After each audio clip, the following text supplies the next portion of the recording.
আমার ভাইয়া, দুনিয়া আমার, আখেরাতও আমার। দুনিয়া আমার, কবরও আমার, হাসরের ময়দানও আমার, মিজানও আমার, ফুলসিরাতও আমার। আমাকেই একা কবরে যেতে হবে, আমাকেই একা হাসরের ময়দানে দাঁড়াতে হবে, আমাকেই একা আমার আমল নামা আমাকেই নিতে হবে, আমাকেই একা মিজানের সামনে আমার আমল নামার হিসাব নিজেই পেশ করতে হবে, আমাকেই একা ফুলসিরাত পার হতে হবে। দোস্ত, কাউকে মিলবে না, কাউকে না। فإذا نفخ في الصور فلا أنساب بينهم يومئذ ولا يتساءلون। আল্লাহ তাআলা বলে, ইসরাফিল যখন দ্বিতীয়বারে সিংহায় ফু দিবে, কিয়ামতের মাঠ কায়েম হবে, হাসরের ময়দান কায়েম হবে। ফালা আনসাবা বাইনাহুম ইয়াউমাইযিন, সেদিন আল্লাহ বলে কেউ কারো বংশের, কেউ কারো আত্মীয়তার, কেউ কারো রক্তের কোনো পরিচয় দিবে না।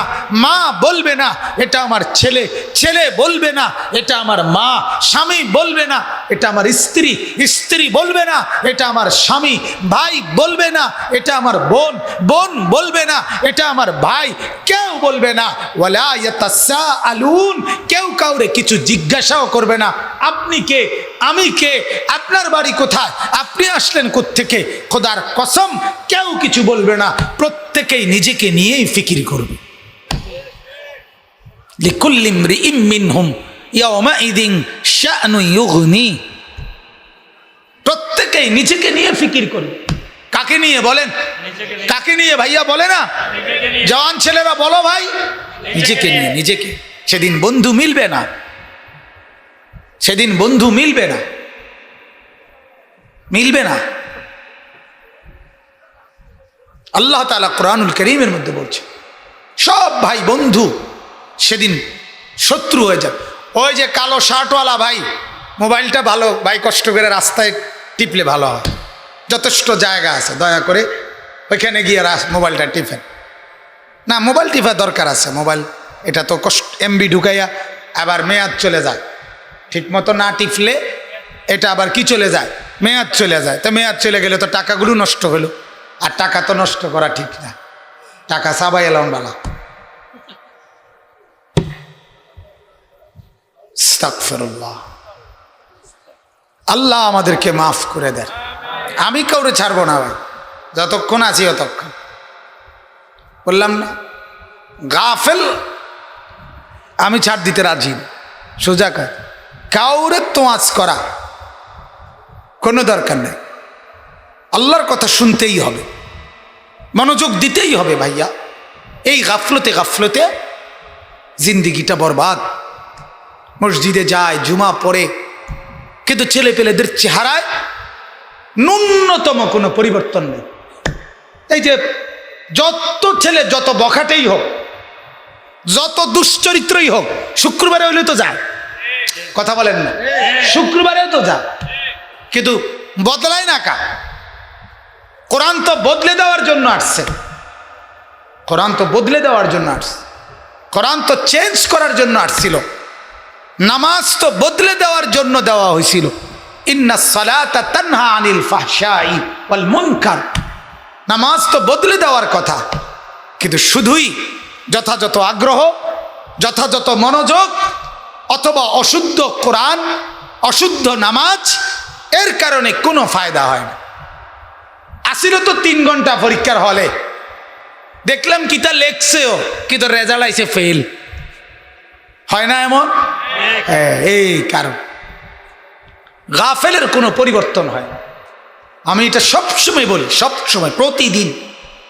কোরআনে আল্লাহ বলছে, আল্লাহ তাআলা কোরআনে বলছেন যত লোক জাহান্নামী হবে, সমস্ত লোক জাহান্নামী, তাদের সর্বশেষ আল্লাহ বলেন কেন জাহান্নামী হলো, কাফের জাহান্নামী হলো কেন, একজন মুশরিক কেন জাহান্নামী হলো, একজন মুনাফিক কেন জাহান্নামী হলো।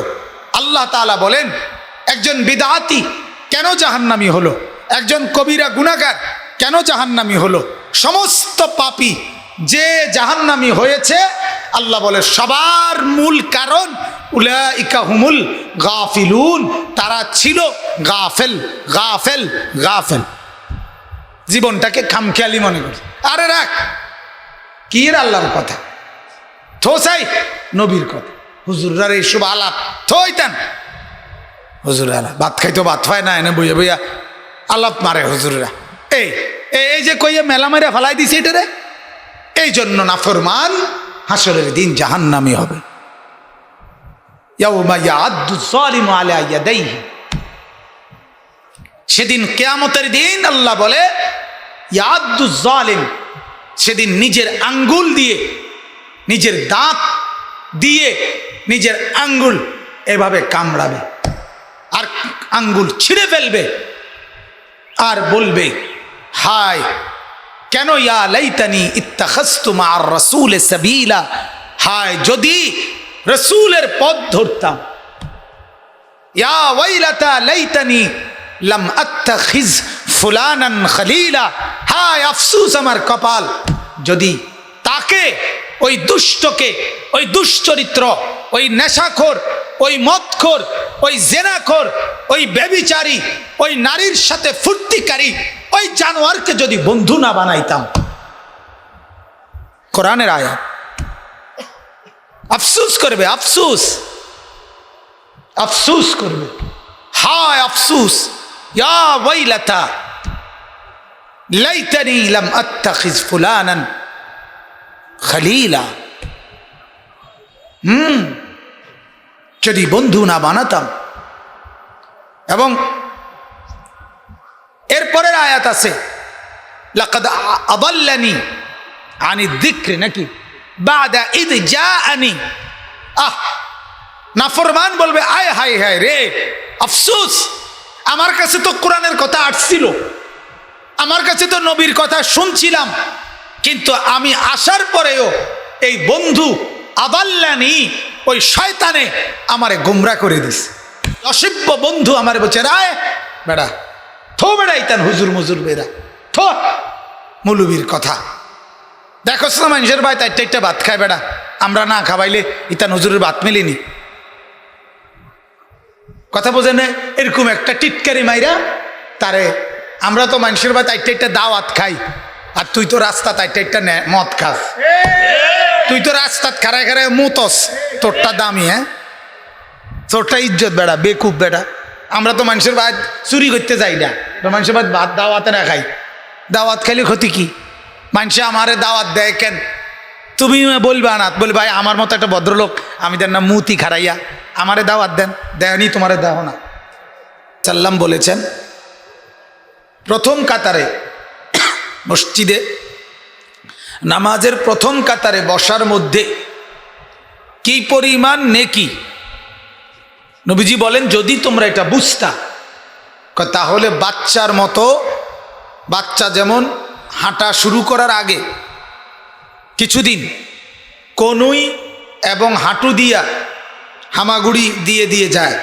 বাচ্চারা আল্লাহ নবী সাল্লাল্লাহু আলাইহি ওয়াসাল্লাম বলেন তোমরা এরকম মসজিদে প্রথম কাতারে ঢুকবার জন্য বাচ্চাদের মতো হাঁটু এবং কনুই ভর করে হলেও প্রথম কাতারে যাওয়ার চেষ্টা করতে তাহলে নবীজি এই আগ্রহ ব্যক্ত করছে আরেক হাদিসে বলছেন যদি বুঝতা তাহলে তোমরা লটারি করে হলেও প্রথম কাতারে বসার চেষ্টা করতে প্রথম কাতারে বসা যাবে 30 জন একই সাথে হুড়মুড় দিয়া ঢুকছে 50 জন সবাই চায় প্রথম কাতারে বসতে তো তখন লটারি দিয়ে ঠিক করতে হবে কে কে বসবে নবীজি বলেন এরকমটা হওয়া উচিত ছিল আগ্রহ যে যাতে লটারি দেওয়ান লাগে লটারি দেওয়ান লাগে আচ্ছা ভাই ফজরের জন আপনি পারছেন না আপনি জোহরে বইয়েন যান আমি জোহরের সময় আপনার জায়গা করে দিন এরকম হওয়া উচিত ছিল ফলাফল যেরকম ফার্স্ট সেকেন্ড থার্ড হওয়ার জন্য প্রতিযোগিতা দৌড় প্রতিযোগিতায় যেমন প্রথম হওয়ার সর্বোচ্চ প্রতিযোগিতা দুনিয়ার সামান্য দৌড়ের মধ্যে যদি ফার্স্ট হওয়ার প্রতিযোগিতা হয় আখিরাতে জান্নাতের জন্য তার চাইতে বেশি প্রতিযোগিতা হওয়া দরকার না এজন্য এটা ফিকির করবেন কোরআনুল কারীমের মধ্যে আছে আল্লাহ তাআলা আরো বলছেন ওয়াফি যালিকা ফালিয়াতানাফাসিল মুতানাফিসুন তোমরা যারা যারা জান্নাতের প্রত্যাশী তোমাদের উচিত পরস্পর প্রতিযোগিতা করো, প্রতিযোগিতা করো। কোরআনুল কারীমে আল্লাহ তাআলা বলছেন ফাস্তাবিকুল খায়রাত, তোমরা কল্যাণ অর্জনের জন্য প্রতিযোগিতা করো। প্রতিযোগিতায় মানুষ সামনে আগাইতে চায় না পিছে দিয়ে চায়? বলেন, সামনেই আগাইতে চায়। এটা প্রত্যেকটা মানুষ সামনে আগাইতে চায়, পিছাইতে চায় না কেউ। দুনিয়ার মাল বলেন, সম্পদ বলেন, ক্ষমতা বলেন, নেতৃত্ব বলেন, কর্তৃত্ব বলেন, বাহাদুরি বলেন, সব কিছুতেই মানুষের আগ্রহ থাকে সামনে এগিয়ে যাও, অন্যকে ডিঙ্গাইয়া নিজে আগাইয়া যাওয়া। তো আখিরাতের বেলায় পিছাবো কেন? পরকালের বেলায় পিছাবো কেন? বরং তো পরকালের বেলায় তো আরো বেশি সামনে এগোনোর ফিকির, মেহনত, চেষ্টা আরো বেশি করা উচিত, বেশি করা উচিত। আখিরাতের বেলায় সামনে থাকা, আখিরাত অর্জনের বেলায় সবার আগে থাকা। এজন্য আমরা প্রত্যেকে ইনশাআল্লাহ ফিকির করব। সাহাবায়ে কেরাম সর্বদাই ফিকির করতেন কে কাকে আগায়া যাবে নেকের ক্ষেত্রে, নেকির ক্ষেত্রে। আপনারা শুনছেন হযরত ওমর রাদিয়াল্লাহু তাআলা আনহু আজীবন চেষ্টা করছেন হযরত আবু বকর সিদ্দিকের চাইতে এগিয়ে থাকার চেষ্টা করছেন, বহুবার চেষ্টা করছে বিভিন্নভাবে, কিন্তু কোনোবারই সাইয়্যিদুনা আবু বকর সিদ্দিকের চাইতে আগে বাড়তে পারে নাই। শেষ পর্যন্ত বলছে ওমর একদিন হতাশ হইয়া যে আবু বকর, আমি এটাই বুঝে নিছি তোমাকে কেউ হারাইতে পারবে না, তোমারে হারাইতে পারবে না, তুমি আসলেই অনন্য, তুমি আসলেই অনন্য, তুমি সবার আগে।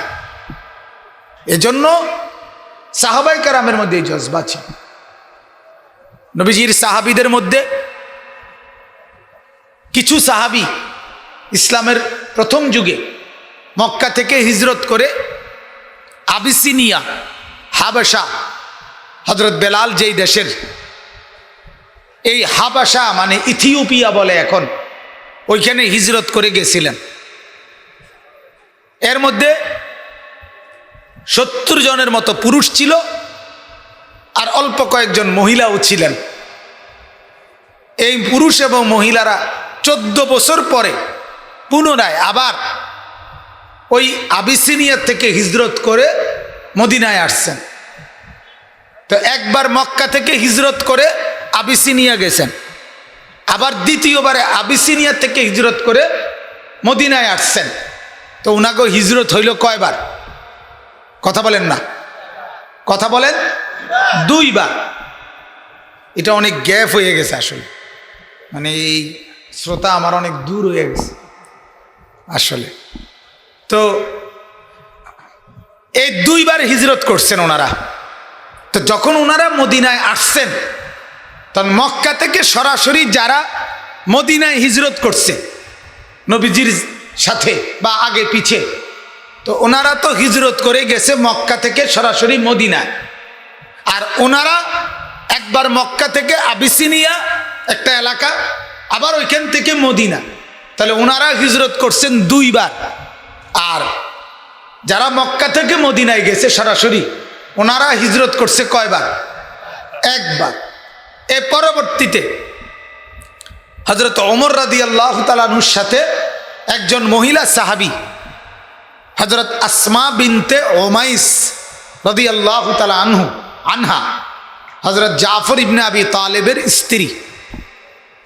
এই মহিলা ওই প্রথমবারের যে আবিসিনিয়ার থেকে মদিনা, এই 2টা হিজরতেই এই মহিলা করছেন, নবীজির মহিলা সাহাবী।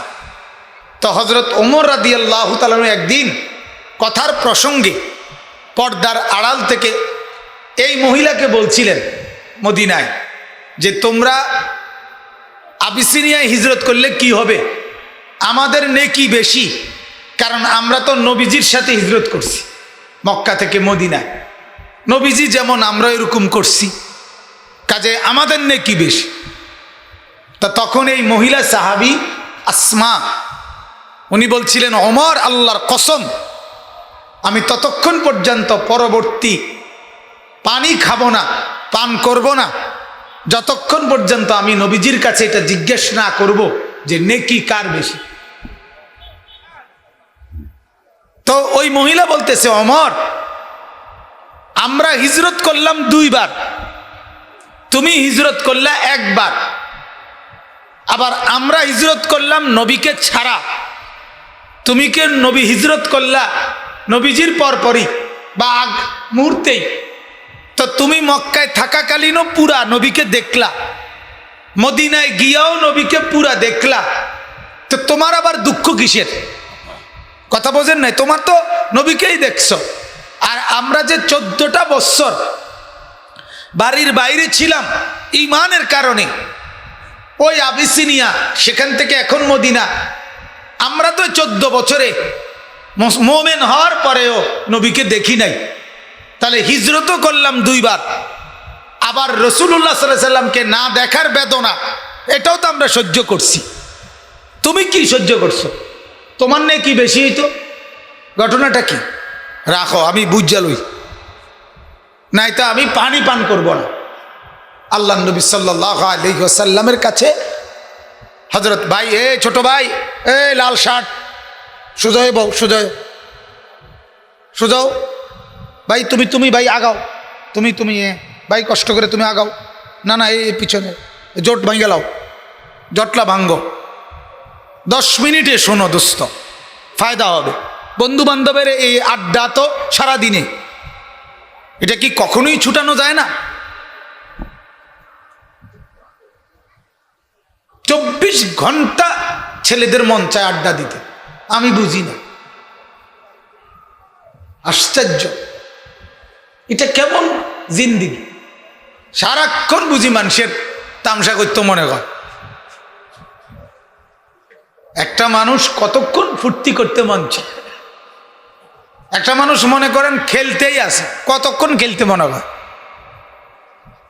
একটা মানুষ মনে করেন মোবাইল টিপতে আছে, কতক্ষণ মোবাইল টিপতে মনে করে? না, এখনকার পোলাপাইনের হালাত হইল কোনো বিরক্তি নেই, কোনো ক্লান্তি নেই, না মানে আশ্চর্য, মনে হচ্ছে জিনের মতো। মানুষ না জিন এইটাও বোঝা যায়।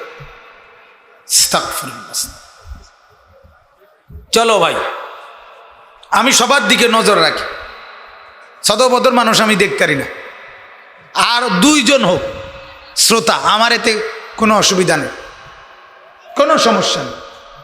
আমি বলতেছিলাম এই কথাটা, এটা বলতেছি দ্বিতীয় কথাটা, তো এই কথাটাই শেষ করি। তো হযরত আসমা আল্লাহ নবীর কাছে গিয়ে বললেন ঘটনা, ইয়া রাসূলুল্লাহ, আপনি বলেন নেকি আমাদের বেশি না ওমরের বেশি? আমরা হিজরত করছি 2 বার, 14 বছর আপনাকে দেখি নাই, না দেখে আপনার উপরে ঈমান আই না, আপনাকে না দেখার কষ্ট সহ্য করছি, এখন আপনি কোন নেকি কার বেশি? আল্লাহ নবী সাল্লাল্লাহু আলাইহি ওয়াসাল্লাম মুচকি হেসে বললেন, আসমা, নিঃসন্দেহে নেকি তোমাদেরই বেশি। 2 বার হিজরত করার নেকি বেশি হবে না কেন একবারের চাইতে? তখন হযরত আসমা দৌড়াইয়া গিয়া ওমরকে বলছে, ওমর যাও যাও, জিঙ্গাইয়াইও। হ্যাঁ, মহিলা মানুষ কিন্তু ছাড় দিছে না, নেকিতে ছাড় দিছে না, অথচ উনি মহিলা আর উনি ওমর, ওমরের মতো ব্যাটার ও ডরাইছে না, তোর রাহো ওমর, তুমি আগে নেকির বুঝ করে লই। এইটা ছিল সাহাবীদের জজবা, নেকি বাড়ানো, নেকির বেশি। এজন্য বাপ এটা ফিকির করা চাই, আল্লাহর ঘর মসজিদে, দ্বীনি মজমাতে, ওলামায়ে কেরামের সোহবতে সব সময় যত বেশি আগে থাকার চেষ্টা করবেন, বলেন ইনশাআল্লাহ। দ্বিতীয় কথা হলো, যেটা আমি বলতে চাইছিলাম, দ্বিতীয় কথা হলো আল্লাহ তাআলার মহব্বত আর মানুষের মহব্বত 2 রকম।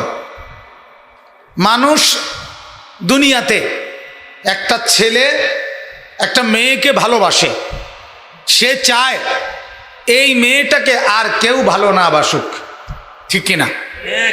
একটা মেয়ে একটা ছেলেকে ভালোবাসে, সে চায় আমার এই ভালোবাসার মানুষটাকে আর কেউ ভালো না বাসুক, শুধু আমি। এটা ঠিক কি না বলেন? তাহলে দুনিয়ার ভালোবাসা এমন যে ভালোবাসার জনকে আর কেউ ভালো না বাসুক এটা চায়, কিন্তু আল্লাহকে যে ভালোবাসে সে সত্যিকার অর্থে এরকম না, বরং আল্লাহকে যে ভালোবাসে সে চায় আরো কোটি মানুষ আল্লাহকে ভালোবাসুক।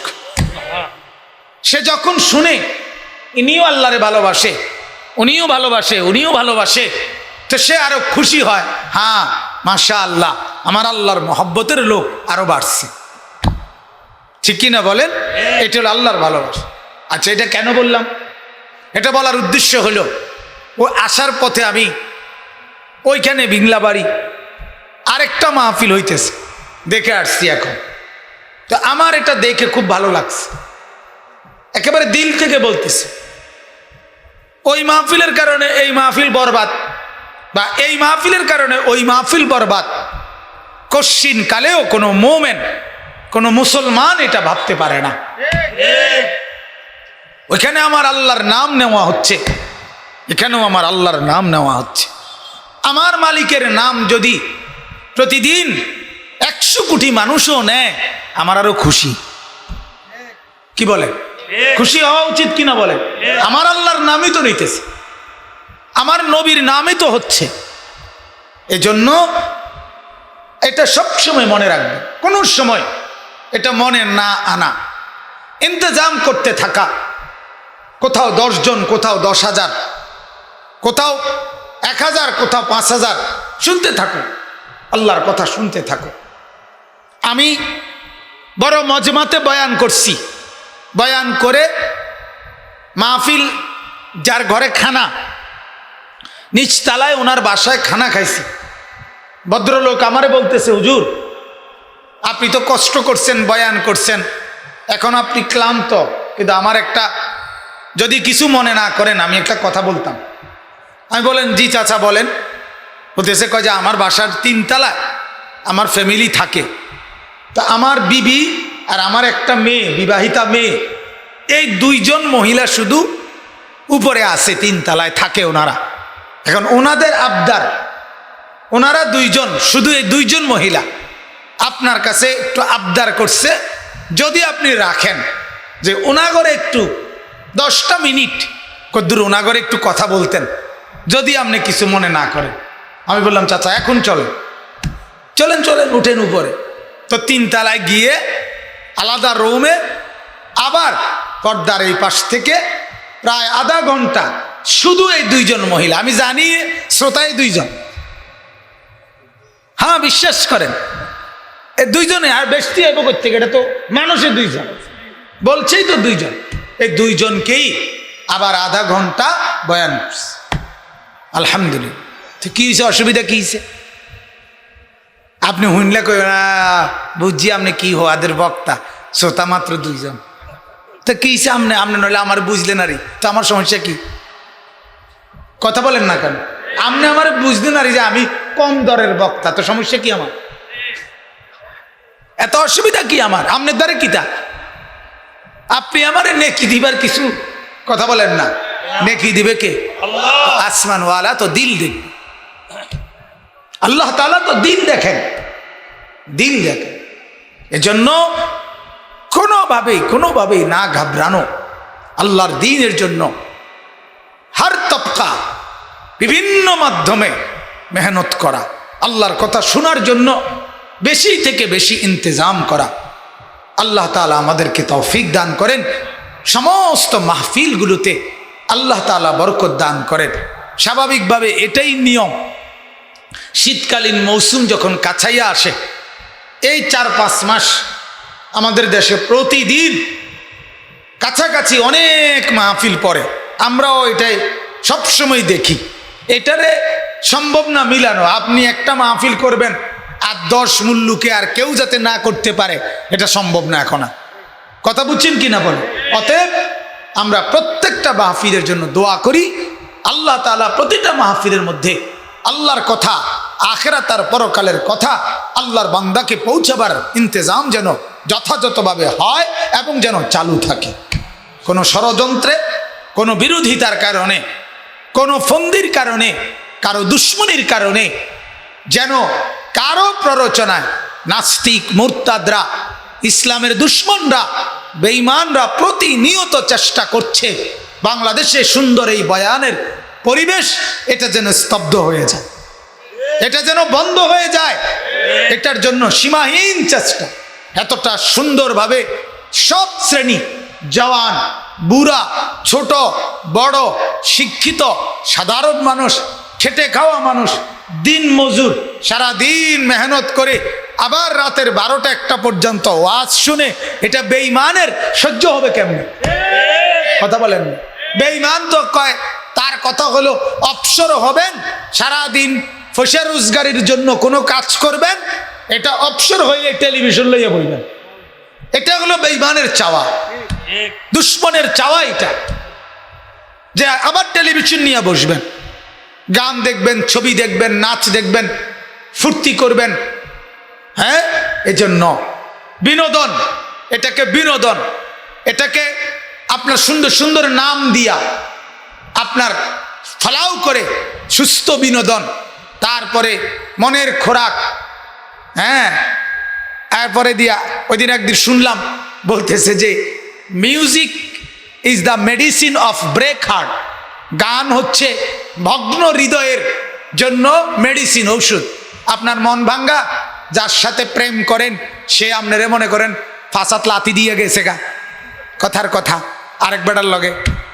তো এখন আপনার মন ভাঙ্গা, এখন কি করবেন?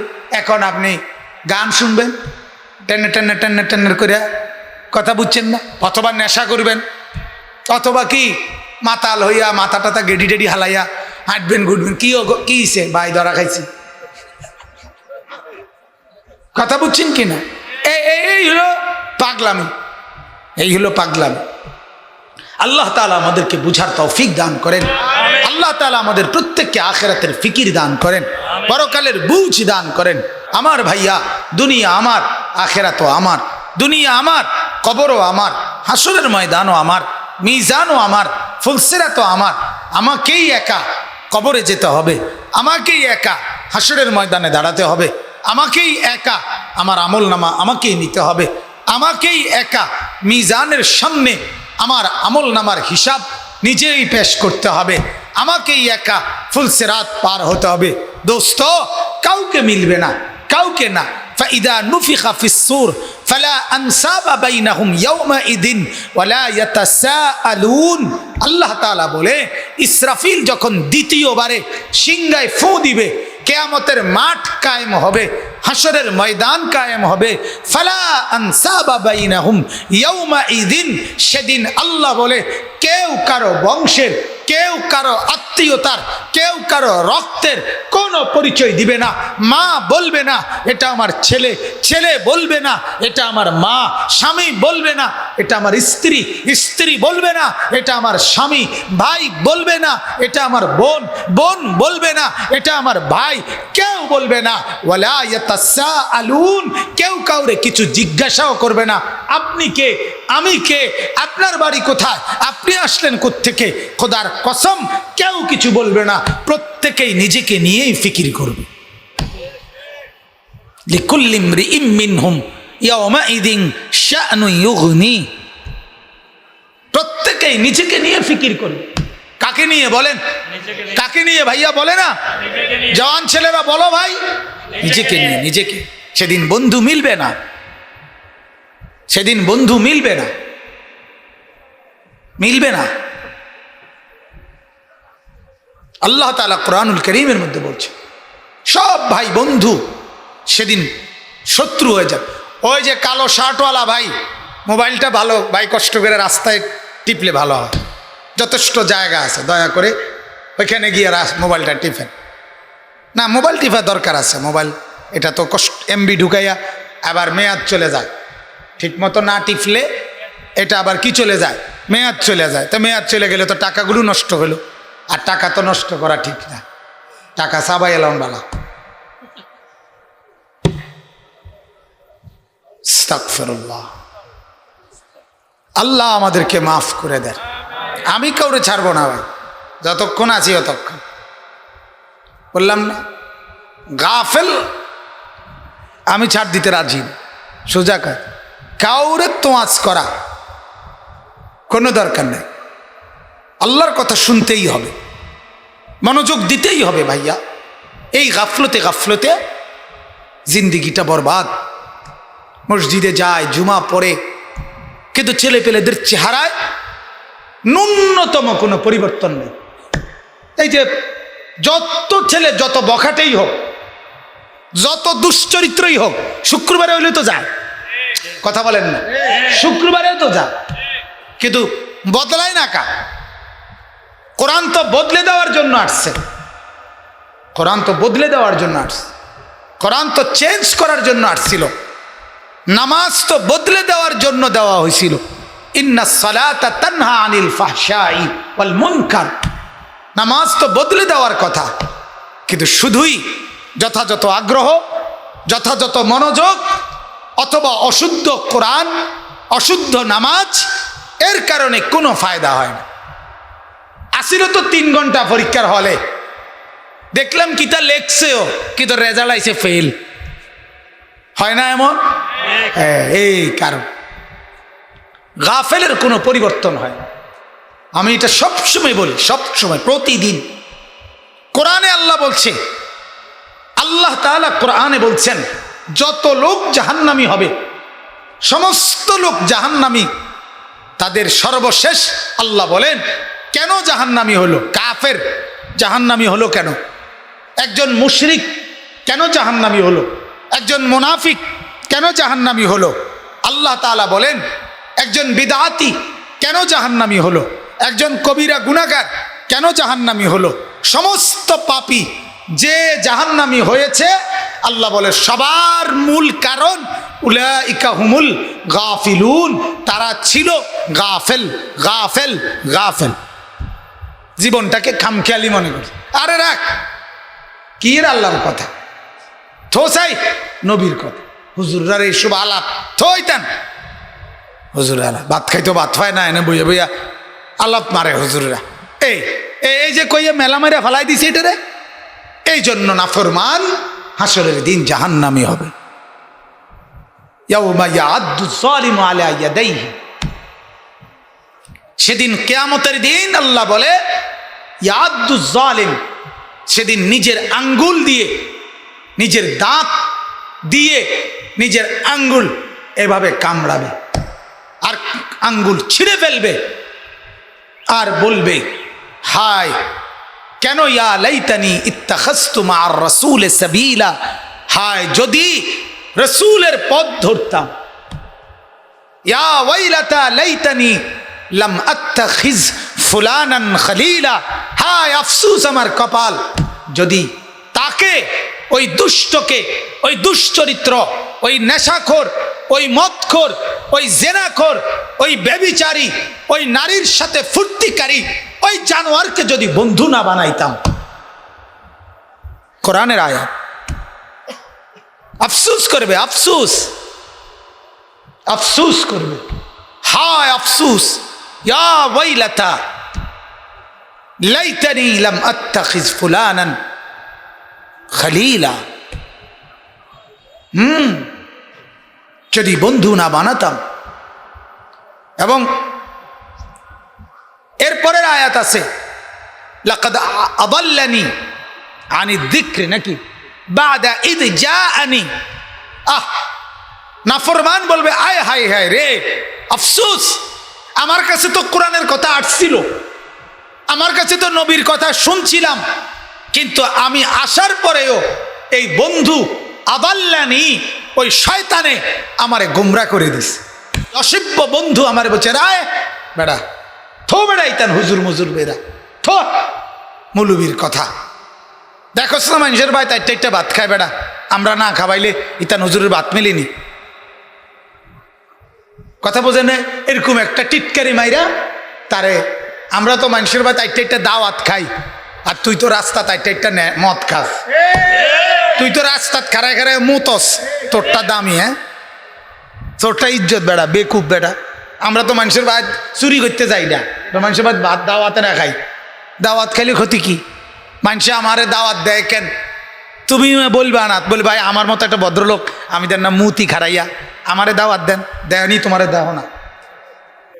কথা বলেন না ভাই, আমি এক ওয়াক্ত নামাজ পড়ি না, আমার একটা দাওয়াত দেন, দেয়নি আপনারে দেখেন না। বলেন নাউজুবিল্লাহ।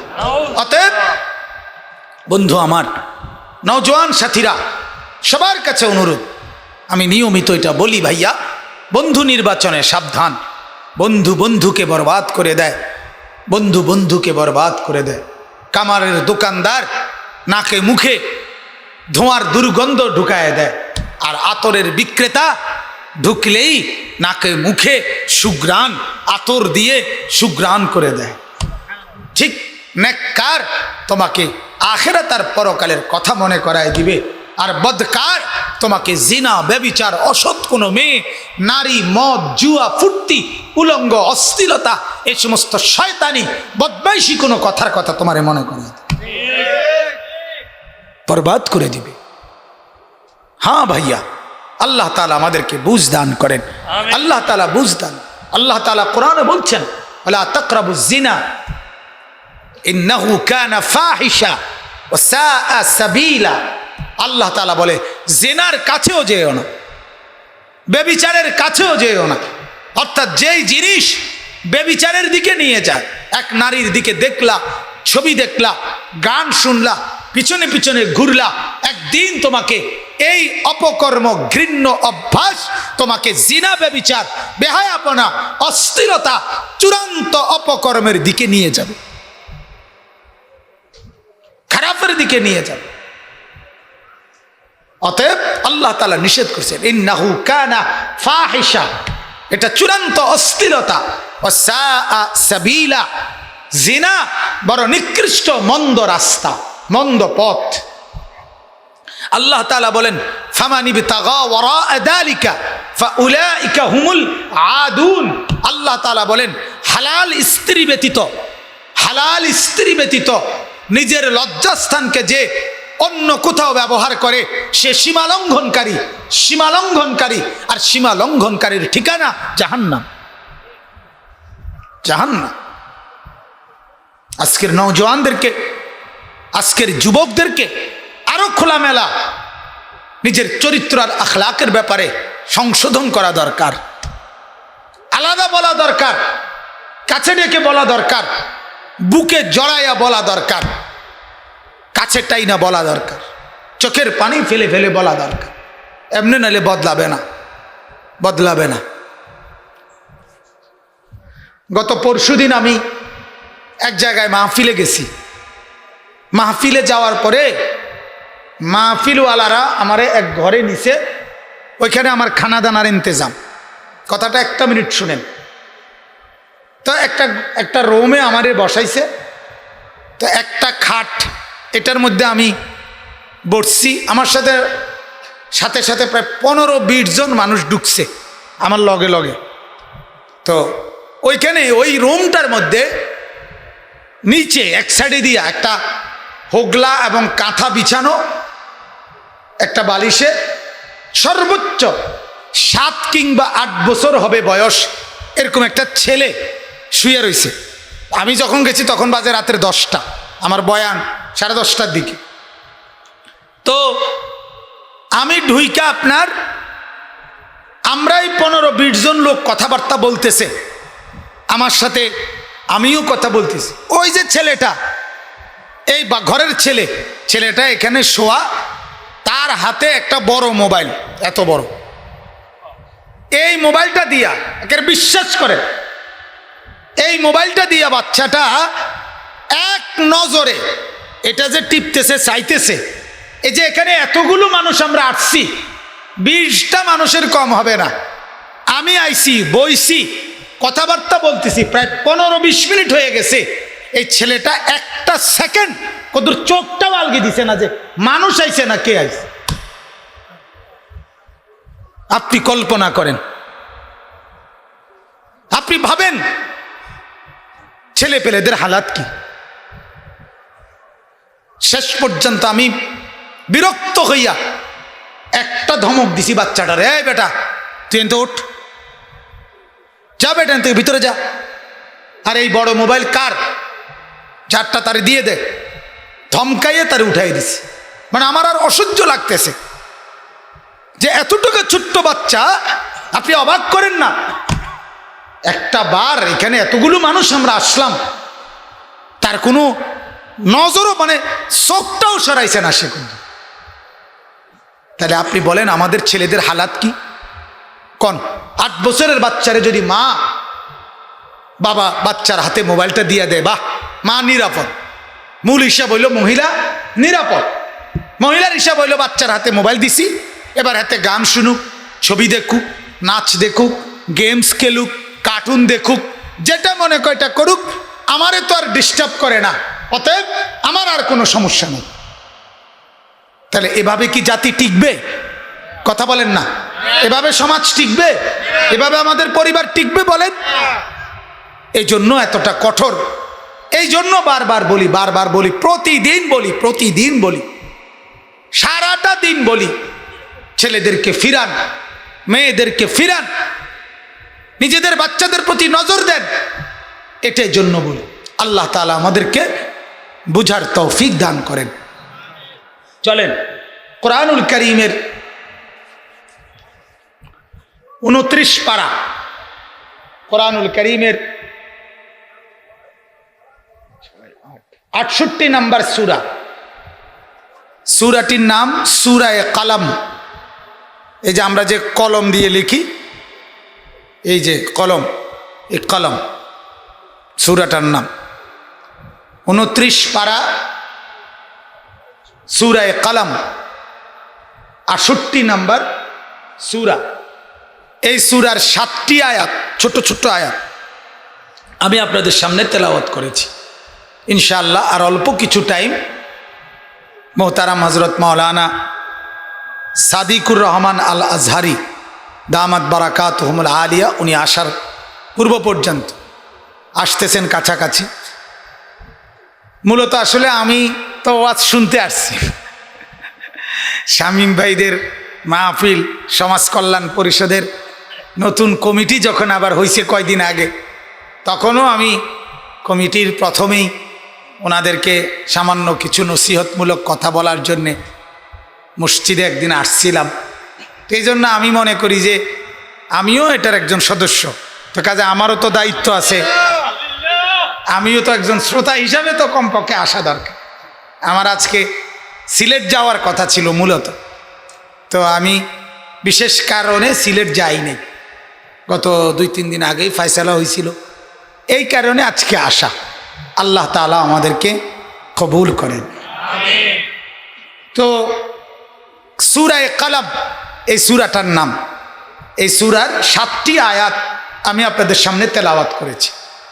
গত 20-25 দিন যাবত, রবিউল আউয়াল মাস আজকে খুব সম্ভব 25 গেছে, 26 রবিউল আউয়াল আজকে শুরু হয়েছে। তো গত এই 20-25 দিন লাগাতার আল্লাহ পাকের দয়ায় আল্লাহ তাআলা যতটুকুই কথা বলার সুযোগ দিছেন, আমার একটা ফিকির ছিল আমাদের প্রিয় নবী সাল্লাল্লাহু আলাইহি ওয়াসাল্লামের জীবনের উপরে। কোরআনুল কারীমের বিভিন্ন জায়গা থেকে অল্প অল্প কিছু কথা আল্লাহর কোরআন থেকে নবীজির উপরে, নবীজির ব্যাপারে আল্লাহ তাআলা যা উল্লেখ করছেন তা আল্লাহর বান্দাদের সামনে পেশ করা। এই মেহনত আল্লাহ তাআলার দয়ায় এই রবিউল আউয়াল মাসের শুরুর থেকেই আমি ব্যক্তিগতভাবে চেষ্টা করতেছি। আমার একটা ফিকির ঝগড়াঝাটি, ধাক্কাধাক্কি, ঠেলাঠেলি না, বরং আল্লাহর কোরআন থেকে আল্লাহর নবী সাল্লাল্লাহু আলাইহি ওয়াসাল্লামের আলোচনা, শান, মান, ইজ্জত, আজমত, নবীজির মর্যাদা কোরআন থেকেই ব্যাপকভাবে আলোচনা হোক। কোরআনে অজস্র আলোচনা, আর কোরআনকে বলতে গেলেই, কোরআনের আলোকে বলতে গেলেই আপনাকে হাদিস বলতে হবে, আর হাদিস বলতে গেলেই সাহাবায়ে কেরামের কওলও বলতে হবে। এটা একটা আরেকটার সাথে অঙ্গাঙ্গিভাবে জড়িত। কোরআনের আলোচনা মানেই সাথে হাদিসের কথা, সাথে সাহাবায়ে কেরামের কথা, ঠিক কিনা বলেন? এই যে এখন আপনাদেরকে কোরআন থেকেও বুঝাইছি, নবীজির হাদিস থেকেও দলিল দিছি, আবার সাহাবীদের ঘটনাও বলছি কিনা বলেন? ওই যে সামনে আগানোর জন্য গুরুত্ব দিতে গিয়া আমলের, তাহলে এটাই নিয়ম, সবচেয়ে উত্তম। এজন্য আল্লাহ নবী সাল্লাল্লাহু আলাইহি ওয়াসাল্লামের আলোচনা কোরআনুল কারীম থেকে ব্যাপকভাবে করা উচিত। 2টা গজল 4টা গজল গাইয়া আপনার 2-4-5 বার বা 8-10 বার সুরে সুরে দুরূদ শরীফ পড়ে এরপরে 2 জিলাফি বা 4 জিলাফি নিয়া এরপরে চলে যাওয়া, এতটুকুকেই নবীজির জন্য হক, নবীজির প্রাপ্য, নবীজির মহব্বতের দাবি, এতটুকুকেই মনে করা, এটা আমার দৃষ্টিতে ইনসাফ হয় না। এত বড় মুহসিনে আজম, আমার প্রতি এত বেশি অনুগ্রহকারী, আমার ঈমান, আমার ইসলাম, আমার কোরআন, আমার নামাজ, আমার সেজদা, আমার জিকির, আমার তেলাওয়াত, আমার অজু গোসল, আমার জিন্দিগির ইসলামের যত বন্দিগি সব কিছু আমি যার মাধ্যমে পেলাম আল্লাহর পক্ষ থেকে, নবীজি আমাকে জানাইলেন। তিনি না বললে, তিনি না আসলে, তিনি না জানাইলে আমি শুনতাম না, জানতাম না, বুঝতাম না। আজকে আমি আখিরাতের সহি ধারণা পেতাম না। একমাত্র মুসলমান ছাড়া পৃথিবীর কোনো জাতির কাছে পরকালের ব্যাপারে নিখুঁত কোনো তথ্য নাই। সুবহানাল্লাহ, বলেন আলহামদুলিল্লাহ। জানেন এটা হিন্দু ধর্মে তাদের কাছে মৃত্যু পরবর্তী কি হয় এই নিয়ে নিখুঁত সহি সঠিক কোনো ধারণা নাই। হিন্দুদের একমত একটা ধারণা হলো, একজন মানুষ হিন্দু ধর্মের মৃত্যুবরণ করলে কিছুদিন পরে আবার পুনরায় জন্ম হয়, পুনর্জন্ম, জন্মান্তরবাদ। এটা আপনার অর্থাৎ প্রথম জীবনে যদি পুণ্য কর্ম করে, ভালো কাজ করে, পরের জন্মে ভালো মানুষের আকৃতি দিয়ে আবার জন্ম নেয়।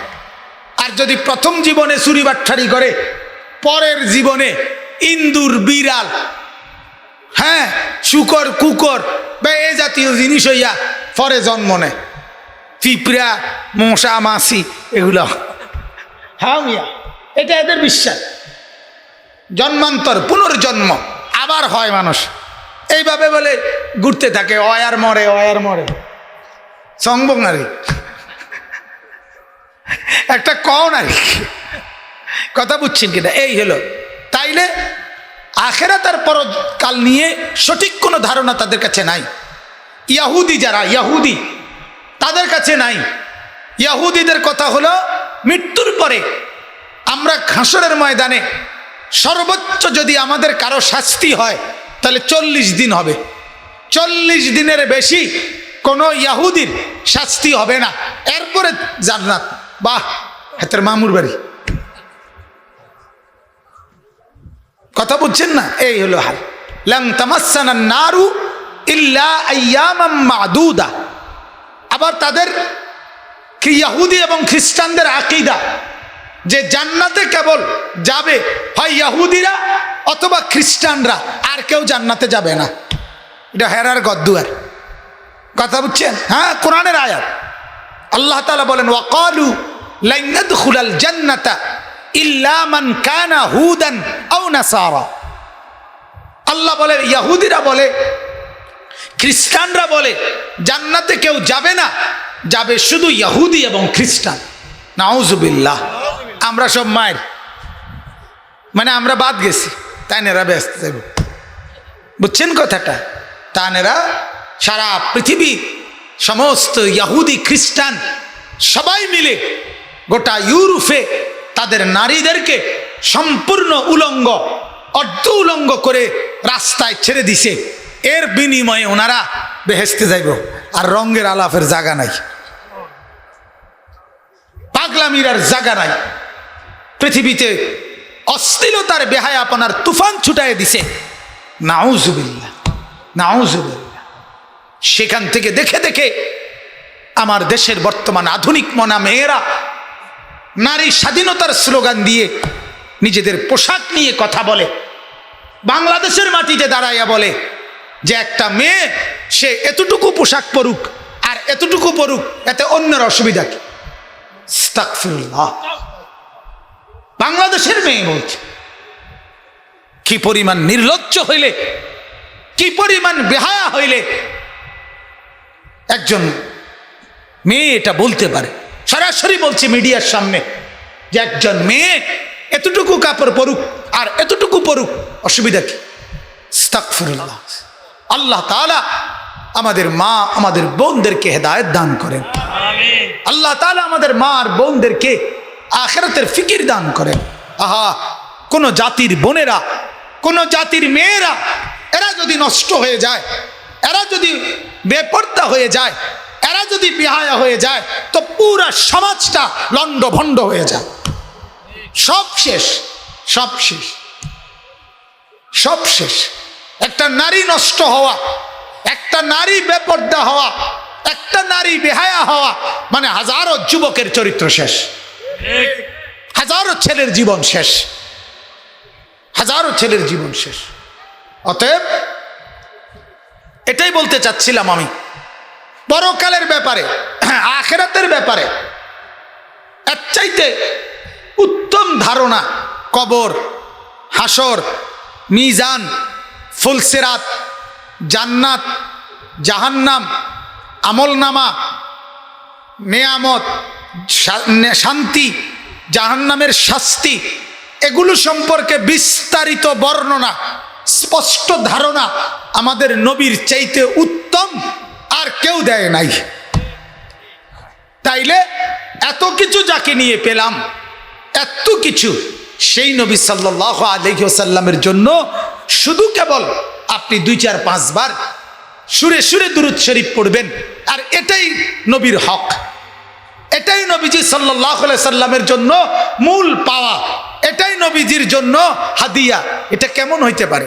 উচিত তো ছিল আপনি সকালেও দুরূদ পড়বেন, বিকেলেও পড়বেন, দুপুরেও পড়বেন, রাতেও পড়বেন, ঘুমাইতেও পড়বেন, উঠতেও পড়বেন, দাঁড়িয়েও পড়বেন, বসেও পড়বেন, শুয়েও পড়বেন। উচিত তো ছিল এটা। নবী সাল্লাল্লাহু আলাইহি সাল্লামের প্রতি দুরূদ সারাক্ষণ পড়া উচিত, সারাক্ষণ, সারাক্ষণ, সারাক্ষণ। আল্লাহ তাআলা তো আমাদেরকে এটাই শিখাইছেন। 5 ওয়াক্ত নামাজ, 5 ওয়াক্ত নামাজ যে আমরা পড়ি এক বেলা না 5 বেলা, কথা বলেন না? সকাল, দুপুর, বিকাল, সন্ধ্যা, রাত।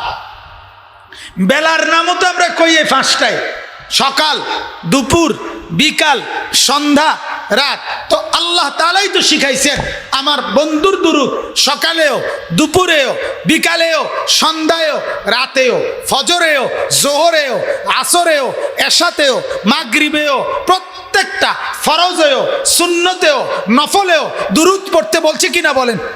আল্লাহুম্মা সাল্লি আলা মুহাম্মদ ফজরে পড়তে হয়নি, জোহরে, আসরে, মাগরিবে, এশাতে, সকালে, দুপুরে, বিকালে, সন্ধ্যাতে, রাত্রে। তা আল্লাহ তাআলা আপনাকে দিয়ে দুরূদ পড়াচ্ছে। প্রতিদিন 5 ওয়াক্ত নামাজ পড়তে হয়। সপ্তাহে কিবার কিবার? মাসে কি কোন দিন কোন দিন? বছরের কোন দিন কোন দিন? না না, রবিউল আউয়াল, শুধু রবিউল আউয়াল, শুধু 12ই রবিউল আউয়াল, শুধু 12ই রবিউল আউয়াল। এটাই ইনসাফ। আল্লাহ তাআলা বললেন 5 ওয়াক্ত নামাজে পড়ো, প্রতিদিন পড়ো, সকাল, দুপুর, বিকাল, সন্ধ্যা, রাতে পড়ো, বারবার পড়ো, বারবার পড়ো, বারবার পড়ো। আপনি কমান কা? কথা বলেন না? আচ্ছা, আরো একটা আশ্চর্য জিনিস শুনেন। নামাজের মধ্যে একজন ইমামের পিছনে পর্যন্ত, কথাটা খেয়াল করেন, আলহামদুলিল্লাহি রাব্বিল আলামিন, এই যে সূরা ফাতিহা ইমামের পিছনে ইমাম সাহেব পড়ে, আমরা শুনি, ঠিক কিনা বলেন না? আমাদেরকে পড়তে হয় না? পড়তে হয় আমাদের। আচ্ছা, এরপরে যে আরেকটা সূরা মিলায়, আলাম তারা অথবা কোরআনুল কারীমের যে কোনো খান থেকে, ওইটাও আল্লাহর জন্য পড়ে, ওইটা কি আমরা পড়তে হয়? আমরা শুধু শুনতে হয়। তাহলে খেয়াল করেন, নামাজের জামাতে আল্লাহ তাআলা সূরা ফাতিহা, অন্য সূরা আল্লাহ বলেন এগুলো আমার বিষয়, আমার জন্য। এইগুলো কমপক্ষে শুধু ইমাম সাহেব পড়ুক, তোমরা না পড়লেও চলবে, কিন্তু বন্ধুর উপরে দুরূদ ইমামও পড়তে হবে, মুক্তাদিও পড়তে হবে।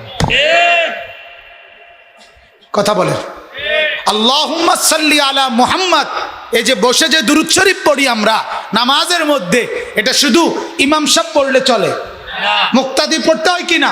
10,000 মুক্তাদি হইলে 10,000ই পড়তে হয়। তাইলে বলেন, তার একটা উম্মত ইমান যার আছে, মুসলমান যে, তাকে আল্লাহ তাআলা দুরূদ থেকে বাদ দিছে কাউরে? ছোট বড়, সাধারণ, আলেম, ইমাম, মুসল্লি, কাউরে বাদ দিছি কিনা বলেন? তাইলে বাদ দেয়নি আল্লাহ তাআলা কারুরে, কোন উম্মতকে বাদ দেয় নাই। ইমানদার প্রত্যেকেই আমার বন্ধুর দুরূদ পড়তে হবে। ইমানদার প্রত্যেকেই সারাদিন 5 ওয়াক্ত নামাজে দুরূদ পড়তে হবে। আবার যদি রাত্রে তাহাজ্জুদ পড়ে তখনও দুরূদ পড়ো, আবার যদি সকালে ইশরাক পড়ে তখনও দুরূদ পড়ো, একটু পরে যদি চাশতের নামাজ পড়ে তখনও আবার দুরূদ পড়ো, রাত্রিবেলা যদি আউয়াবিনের নামাজ পড়ে মাগরিবের পরে তখনও দুরূদ পড়ো। তো দুরূদ ছাড়া কখন? কথা বলে কখন? তাহলে এজন্য আল্লাহ নবী সাল্লাল্লাহু আলাইহি ওয়াসাল্লামের উপর দুরূদ পড়া দরকার। বেশি বেশি বেশি বেশি বেশি বেশি বেশি বেশি আমরা পড়বো ইনশাআল্লাহ। বলেন ইনশাআল্লাহ। আমার শায়েখ আরিফ বিল্লাহ আল্লামা মুফতি মুশতাকুন নবী সাহেব বলে, কমপক্ষে সকালে 100 বার, মাগরিবের পরে 100 বার, কমপক্ষে প্রতিদিন 200 বার রাসূলুল্লাহ সাল্লাল্লাহু আলাইহি সাল্লামের দুরূদ প্রত্যেকের পড়া উচিত। কয়বার? এটা নির্ধারিত না।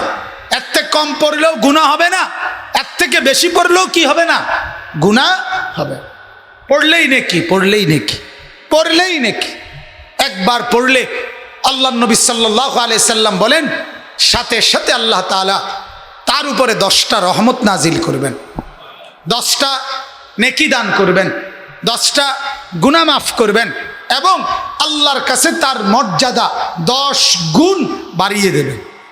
তাহলে 100 বার পড়লে হিসাব করেন, 200 বার পড়লে, 500 বার পড়লে। এই জন্য এক সাহাবী বলছিলেন, ইয়া রাসূলুল্লাহ, আমি চাই দিবারাত্রি আমার ফরজ ইবাদতের, ওয়াজিব ইবাদতের পরে সারাক্ষণ আপনার উপরে দরুদ পড়ি। নবী বলেন, এটা বড়ই উত্তম। এই জন্য আল্লাহ নবী সাল্লাল্লাহু আলাইহি ওয়াসাল্লামের মহব্বত, ভালোবাসা, দুরুদ নির্দিষ্ট কোনো মাসে, নির্দিষ্ট কোনো দিনে, নির্দিষ্ট কোনো বছরের সাথে সম্পৃক্ত নয়। আল্লাহ তাআলা বুঝার তৌফিক দান করে। চলেন এবার আয়াতের তর্জমাটা বলি। এই আয়াতের মধ্যে আল্লাহ তাআলা কি বলতে চাচ্ছেন? আল্লাহ তাআলা একটা ছোট্ট কথা বললে বুঝবেন আয়াতটার মূল বক্তব্যটা কি। আয়াতের মূল বক্তব্য হলো, আল্লাহ তাআলা নবীকে বলছিলেন আগেই, বন্ধু আপনি যখন ইসলামের দাওয়াত দিবেন, প্রথম দিন থেকে শেষ দিন পর্যন্ত আপনার বিরুদ্ধে কোনো কাফের, বেঈমান, মুশরিক যদি কিছু বলে, আপনি দাওয়াত দিবেন, আর আপনারা যদি পাল্টা কিছু বলে তো জবাব আপনি দিবেন না, আমি দেব। কে দিবে? আল্লাহ তাআলা দিবেন। আল্লাহ তাআলা, আল্লাহ তাআলা দিবেন।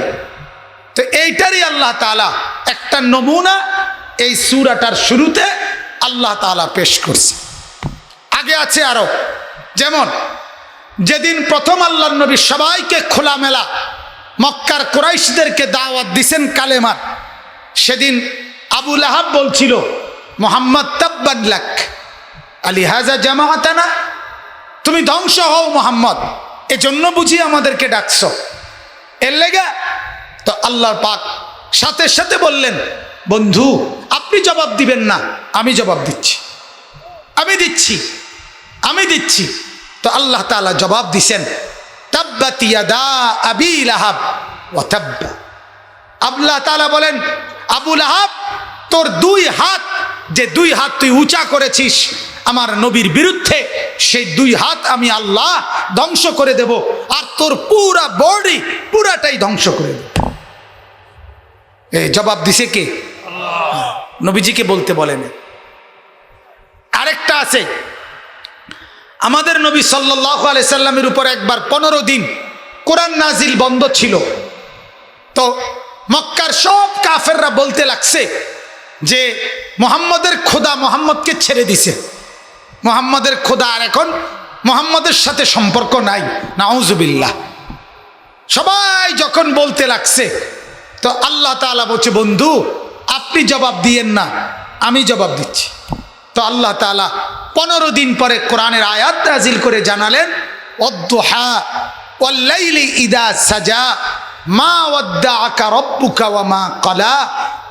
আল্লাহ তাআলা বলে, বন্ধু আলোকিত সূর্যের কসম, অন্ধকার রাতের কসম, আমি কসম করে বলছি আমি আপনাকে ত্যাগ করি নাই, আমি আপনার উপরে রাগ করি নাই, আমি আছি আপনার সাথে, আমি আপনাকে নিয়েই আছি। এই যে জবাব দিছে কে বলেন? ঠিক এখানে এরকম মক্কার কাফেররা নবীজির বিরোধিতায় বলতে লাগছে, শুরু করছে মানুষের কাছে যে মুহাম্মদ একটা পাগল, নাউজুবিল্লাহ, মুহাম্মদ পাগল। পাগল নবীকে বলছে, কি কারণে বলছে? তারা একটা যুক্তি দেখাইছে। যুক্তিটা কি? নবী সাল্লাল্লাহু আলাইহি ওয়াসাল্লাম, দুইটা যুক্তি। নবীজি যখন কোরআন নাজিল হতো তখন হযরতে জিবরাইল যখন নবীজির উপরে কোরআন নাজিল করতেন তখন নবীজি একদম সবার থেকে আলাদা হয়ে যেতেন, চেহারা একদম লাল হয়ে পুরা শরীর থেকে দরদর করে ঘাম ঝরতো, দেখলেই মনে হইতো নবীকে তখন অন্যরকম। তো মক্কার কাফেররা বলতো, দেখো মুহাম্মদ নাউজুবিল্লাহ পাগল, এই জন্যই মাঝে মাঝে তার চেহারা সুরত অন্যরকম হয়ে যায়, নাউজুবিল্লাহ। এটা যে ওয়াহি, এটা যে জিবরাইলের আগমন, এটাকে তারা বিকৃত করে নবীকে পাগল বলতো, নাউজুবিল্লাহ। 2 নাম্বার, তারা বলতো আমরা কেন পাগল বলি? তো তারা বলতো, আমাদের দ্বিতীয় যুক্তি হইল, একটা লোক তার সমস্ত গোত্র পুরা বংশ যেই ধর্ম মানে, যেই নিয়ম নীতি মানে, তার ব্যতিক্রমে একজন লোক সে সমস্ত বাপদাদার ধর্মের সব নিয়ম বাতিল ঘোষণা করল, এরপরে গোটা পৃথিবীর সব বাতিল, এটাও বলতেছে সবার মোকাবেলায় সে একাই নাকি দাওয়াত দিবে, একাই নাকি বিশ্ব বিজয় করবে। আচ্ছা বলেন, এটা কোনো সুস্থ মানুষ বলে? নাউজুবিল্লাহ। এইটা মক্কার কাফেররা।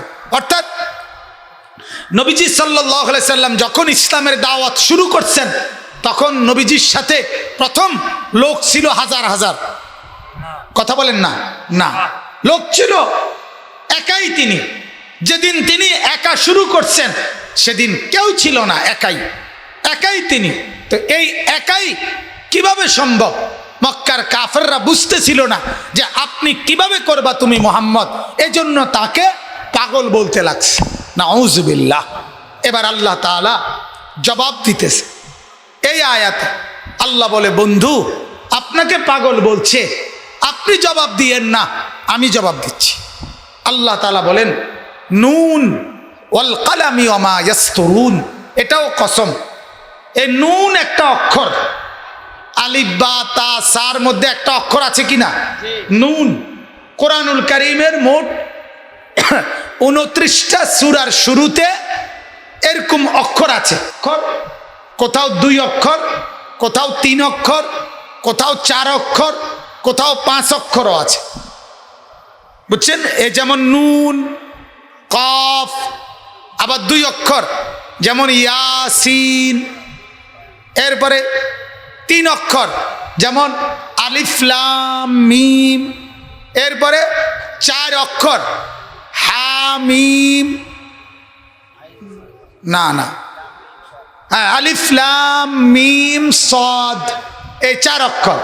এরপরে 5 অক্ষর হামিম আইন সিন কফ।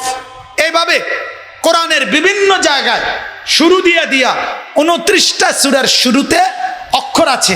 1 অক্ষর, 2 অক্ষর, 3 অক্ষর, 4 অক্ষর, 5 অক্ষর। এগুলোর কোনো অর্থ আল্লাহ বলে নাই, নবীজি বলে নাই।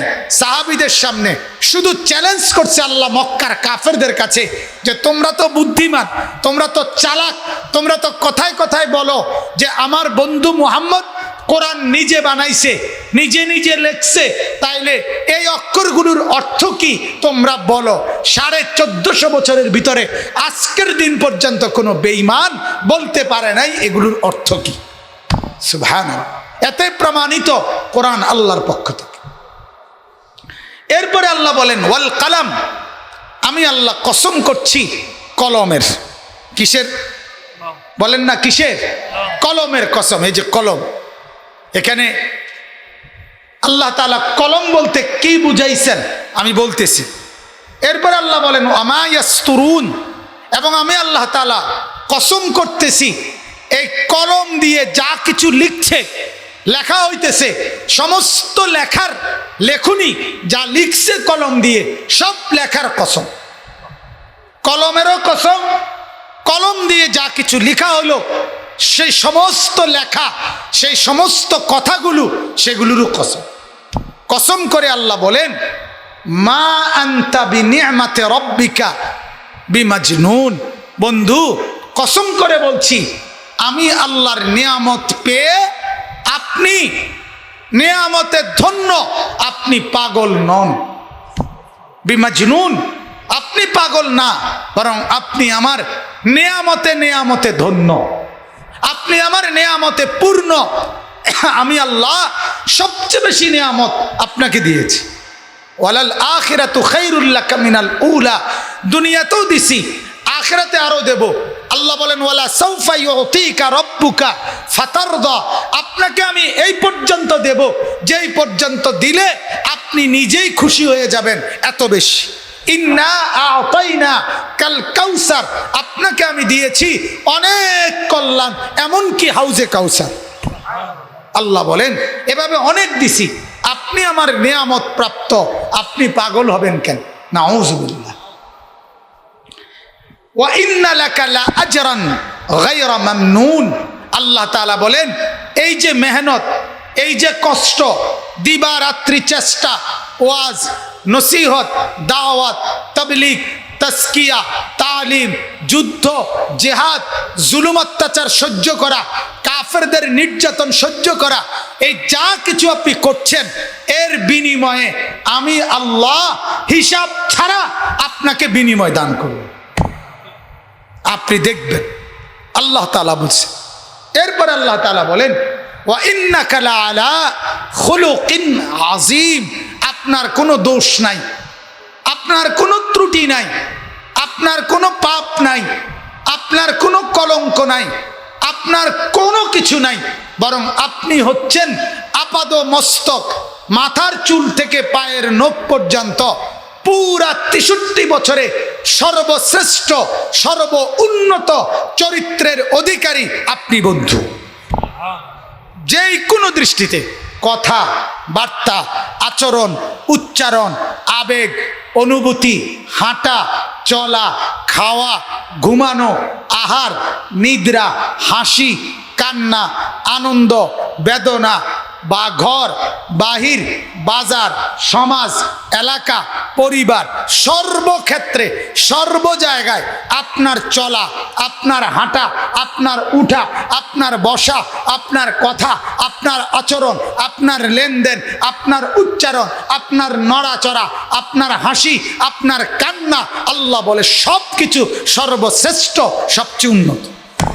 আপনি হাসলেও সেরা, আপনি কাঁদলেও সেরা, আপনি কথা বললেও সেরা, আপনি চুপ থাকলেও সেরা, আপনি উপরে উঠলেও সেরা, আপনি নিচে নামলেও সেরা, আপনি ঘুমাইলেও চমৎকার, আপনি সজাগ থাকলেও চমৎকার, আপনি একাকী থাকলেও চমৎকার, আপনি সবার মাঝে থাকলেও চমৎকার, আপনি কথা বললেও চমৎকার, আপনি চুপ থাকলেও চমৎকার, আপনার চেহারাও সুন্দর, আপনার নাকও সুন্দর, চোখও সুন্দর, হাতও সুন্দর, কথাও সুন্দর, আচরণও সুন্দর, ব্যবহারও সুন্দর, সব সুন্দর, সব শ্রেষ্ঠ। ওয়া ইন্নাকা লাআলা খুলুকিন আযীম, আপনি সুউচ্চ, সুমহান চরিত্রের অধিকারী। সর্বশ্রেষ্ঠ। এরপরে আল্লাহ তাআলা বলেন, আমি পিছনের কথার আরেকটু ব্যাখ্যা পরে করছি, আগে শুধু তর্জমা বলছি। আল্লাহ তাআলা বলেন ফাসাতুবসিরু ওয়া ইউবসিরুন। আল্লাহ তাআলা বলেন, শোনেন, আপনাকে তো আমি বললাম আপনি পাগল না, আপনাকে আমি হিসাব ছাড়া বিনিময় দেব। আপনার চরিত্র সর্ববিষয়ে সর্বশ্রেষ্ঠ। এরপরে আল্লাহ বলেন, তো যা তারা বলে, যা আমি বললাম, কাফেররাও তো আপনার বিরুদ্ধে বলে, আর আমি আল্লাহ আপনার পক্ষে বললাম, তো ফাসাতুবসিরু ওয়া ইউবসিরুন, আপনিও দেখবেন তারাও দেখব। খেলাটা কি হয়? এই কয়টা দিন বলতে থাকেন, এই কিছুদিনের মধ্যেই দেখবেন মক্কা বিজয় হইয়া আপনার কদমের নিচে। কিছুদিনের মধ্যেই দেখবেন মদিনা আপনার অনুগত। কিছুদিনের মধ্যেই দেখবেন সারা জগৎ আপনার দিন পৌঁছে গেছে। রোম বিজয় হইছে, পারস্য বিজয় হইছে, দলে দলে মানুষ কালেমা গ্রহণ করে আপনার দলভুক্ত হয়েছে। তখন বুঝবে তারা, আপনিও দেখবেন তারাও দেখবে, বিআইকুমুল মাফতুন, কারা আসলে পাগল। পাগল কে? তখন আপনিও দেখবেন তারাও দেখবে। বিআইকুমুল মাফতুন, মুসিবতে পড়ছে কে, ফিতনাতে পড়ছে কে, ধোকা খাইছে কে, পাগল হইছে কে, এটা তারাও দেখবে, আপনিও দেখবে। এরপরে আল্লাহ বলেন, শেষ আয়াত, আল্লাহ তাআলা বলেন, ইন্না রাব্বাকা হুয়া আ'লামু বিমান দাল্লা আন সাবিলিহি ওয়া হুয়া আ'লামু বিল মুহতাদিন। আল্লাহ তাআলা বলে, বন্ধু আপনি ঘাবড়াবেন না, আপনি মন খারাপ করবেন না, বরং আমি আল্লাহই জানি কে গোমরাহ আর কে হেদায়েতওয়ালা, পথভ্রষ্ট কে আর পথ প্রাপ্ত কে আমি জানি। আমি ফয়সালা করব। আপনি আপনার দাওয়াত, আপনি আপনার মিশন, আপনি আপনার মেহনত, আপনি আপনার প্রচারণা, এটা করতে থাকে, করতে থাকে। এই 7 আয়াতের তর্জমা বলা শেষ।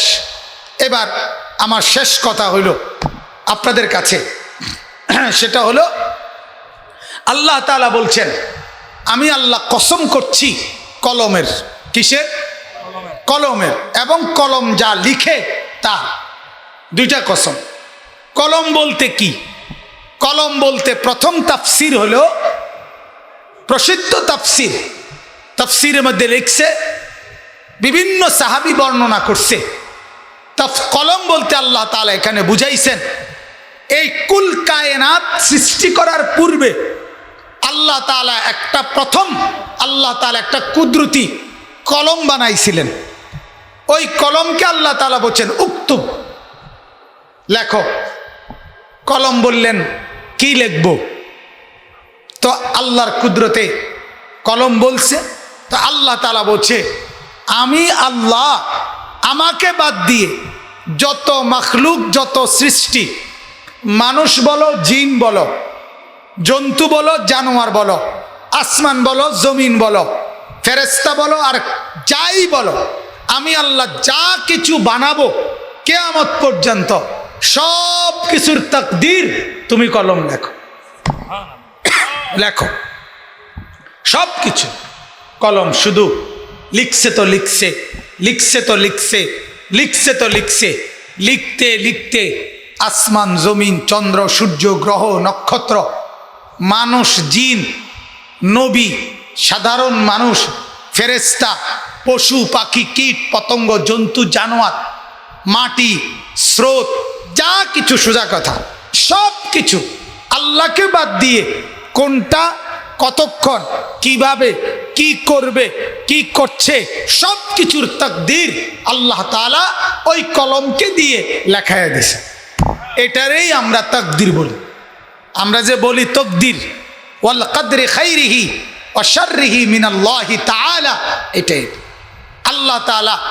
হযরত আব্দুল্লাহ ইবনে আব্বাস বলেন, তাফসিরে মাআরিফুল কোরআনে লিখছে, আসমান ও জমিন সৃষ্টির 50,000 বছর আগে আল্লাহ তাআলা এই তাকদীর কলম দিয়ে লেখায় এনেছে।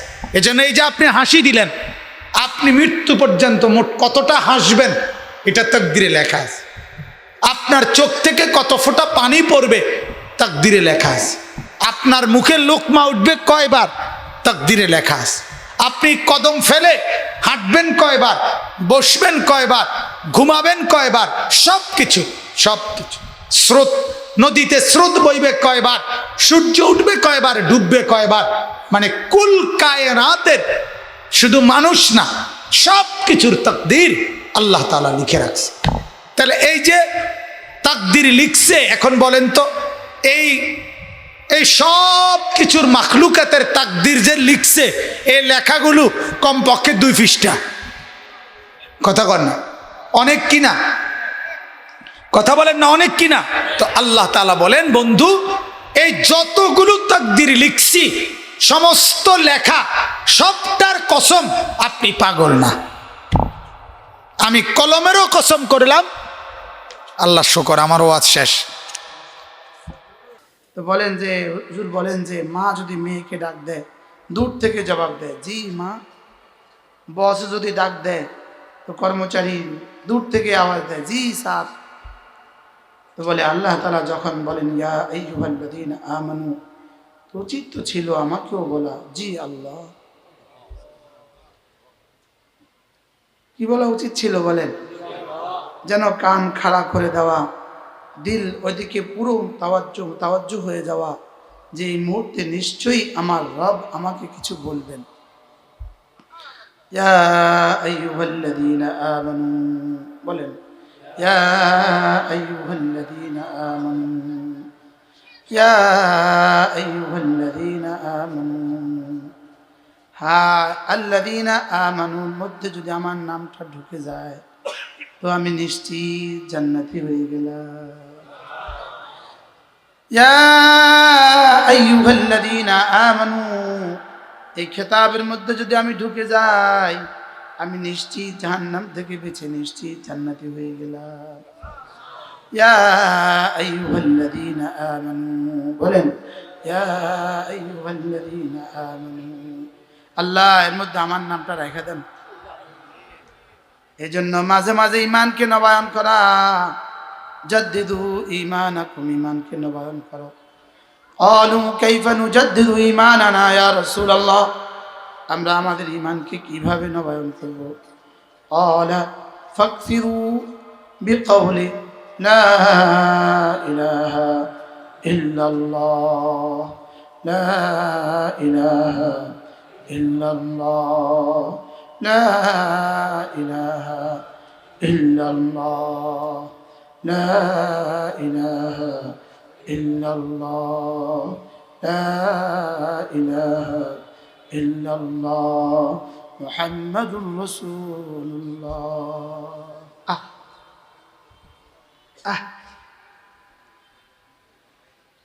জিহ্বা নড়বে যত, আল্লাহর কসম জিহ্বা নড়বে যত, আমার জিহ্বা রবের জিকির দিয়ে নড়বে যত, রবের জিহ্বা আমার নাম দিয়ে নড়বে তত। ফাযকুরুনি আযকুরকুম, ফাযকুরুনি জিস কদর, আযকুরকুম ইস কদর। তোমার ফাযকুরুনি যে পরিমাণ, আমার আযকুরকুম এই পরিমাণ। কি তোমার যেই পরিমাণ, আমার কুম এই পরিমাণ। তুমি আমার জিকির করবে যেই পরিমাণ, আমি তোমার জিকির করব এই পরিমাণ। হ্যাঁ, তোমার জিহ্বা নাড়াবে আমাকে নিয়ে, আমার জিহ্বা নড়বে তোমাকে নিয়ে। আর জিহ্বা কাকে নিয়ে নড়বে? আমার জিহ্বা নড়বে কাকে নিয়ে? আল্লাহর জিহ্বা নড়বে কাকে নিয়ে? বন্ধু, আমার নাম নিয়ে যদি রবের জিহ্বা নড়ে তো আমার নামটা কেমন হবে? আমার নামটা কেমন হবে? এজন্য আমার জিহ্বা নড়বে কেমন? আমার জিহ্বা নড়বে আমি যেমন, আমার রবের জিহ্বা নড়বে কেমন? রবের জিহ্বা নড়বে রব যেমন। আবার বলেন রবের জিহ্বা নড়বে কেমন? রব যেমন। সুবহানাল্লাহ। এজন্য ইয়া আইয়ুহাল্লাযীনা আমানু, হায় যুবক যদি বুঝতাম, ইয়া আইয়ুহাল্লাযীনা আমানু, আমার রব আমাকে কত ভালোবেসে ডাক দিয়েছে। মা তার মেয়েটাকে যতটা ভালোবেসে ডাক দেয়, আল্লাহর কসম, এর থেকে কোটি কোটি গুণে বেশি ভালোবাসা এই শব্দের মধ্যে রয়ে গেছে।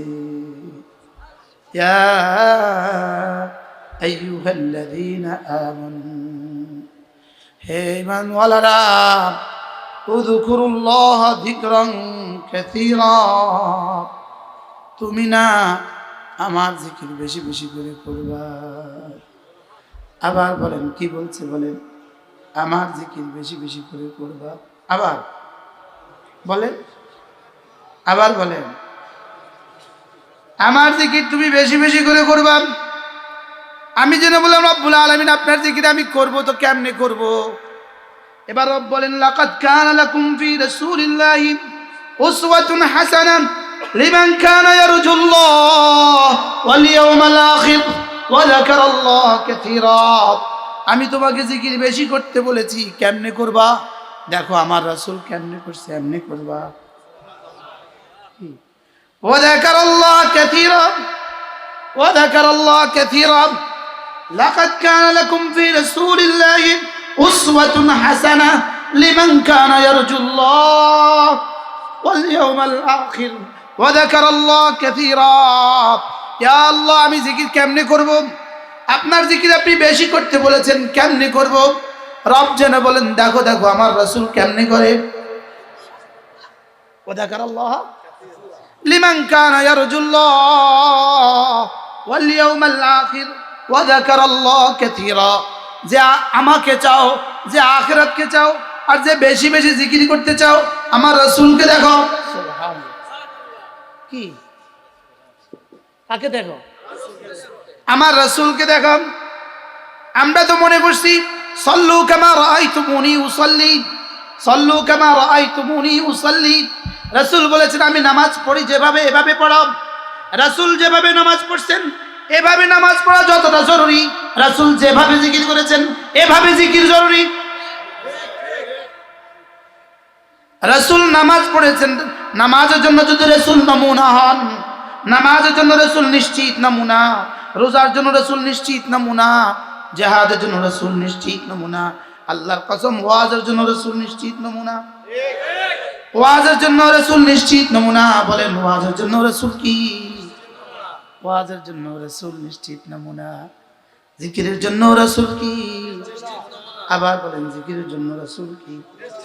হ্যাঁ, তাহলে জিকির কি আমার মন মতে না রাসূলের মন মতে? হ্যাঁ, জিকির কি চিটাগাংয়ের তরিকা মতে না মদিনার তরিকা মতে?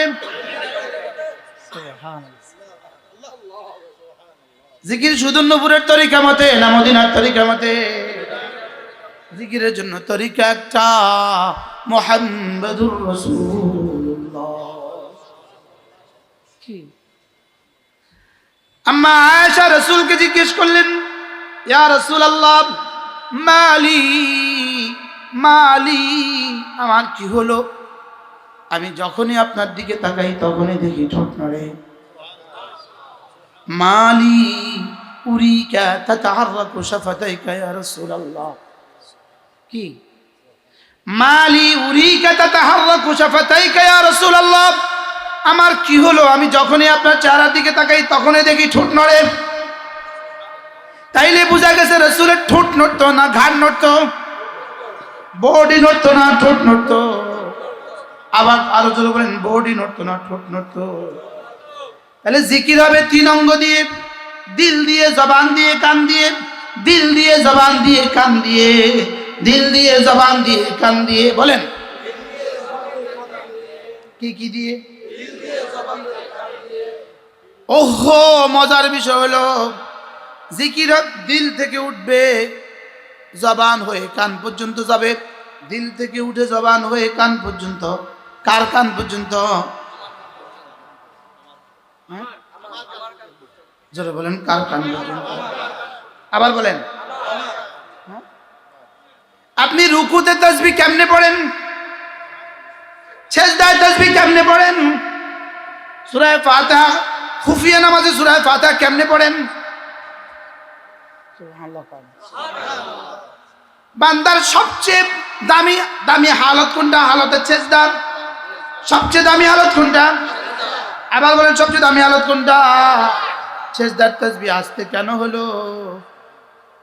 রব যেন বলেন এটা শুধুই আমার ভালোবাসা, আমার ভালোবাসা, আমার ভালোবাসা। ওয়াদউল জাবহাতা আলাল আরদে, তোমার পেশানি জমিনে রেখে দাও, আমার কুদরতি পায়ে মাথা ঠুকে দাও, আর হৃদয়ের গভীর থেকে আওয়াজ তোলো, এত জোরে আওয়াজ তোলো যেন তোমার জবান হয়ে তোমার কান পর্যন্ত পৌঁছে যায়।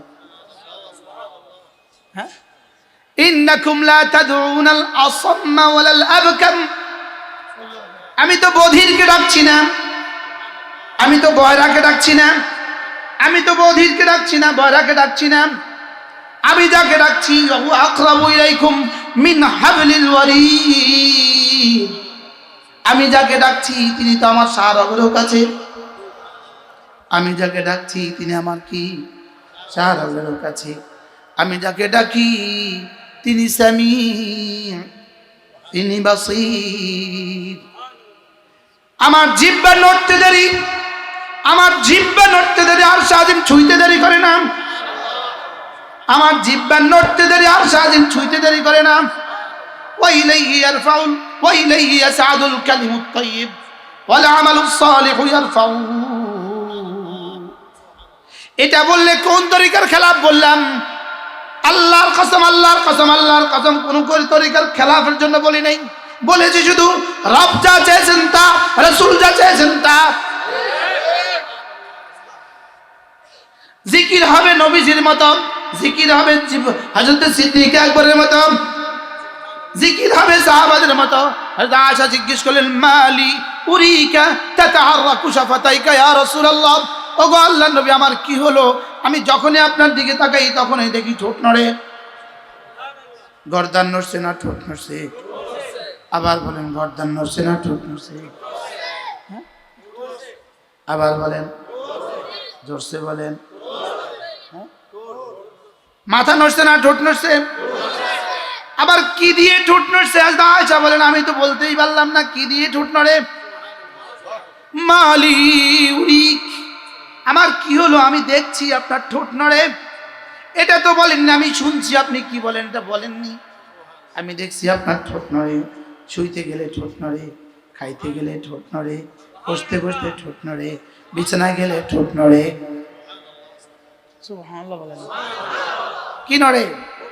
আবার বলেন কি নড়ে? কার ঠোঁট নড়ে? কত ঘন্টা? মালি, আমার কি হলো? উরিকা, আমি আয়েশা যখনই আপনার দিকে তাকাই তখনই দেখি ঠোঁট নড়ে। হযরত রাসূল বলেন আয়েশা আমারানি রব্বি বিআরবাআতি আশিয়া, আমার রব আমাকে 4টা কাজ বেশি করে করতে বলেছেন। 4টা কাজ? কয়টা কাজ? আমার রব আমাকে 4টা কাজ বেশি করতে বলেছে, ও 4টা কাজ দিয়ে আমি আমার ঠোঁট নাড়াই। কয়টা কাজ দিয়ে বলেন? ফাসাব্বিহ বিহামদি রাব্বিক ওয়াস্তাগফিরহু ইন্নাহু কানা তাওয়াবা। কোন সূরা? বাহ, সবাই পারেন তো না? পড়েন।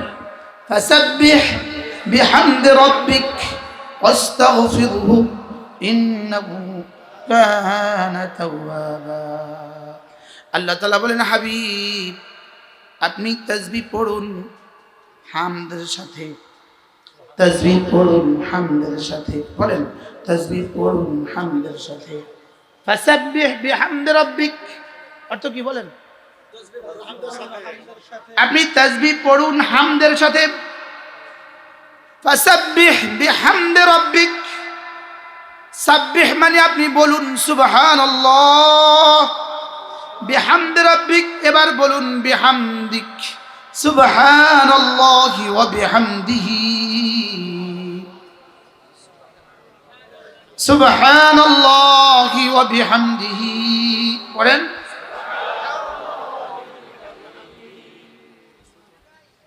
ফাসাব্বিহ বিহামদি রাব্বিক ওয়াস্তাগফিরহু, এবার পড়ুন আস্তাগফিরুল্লাহ।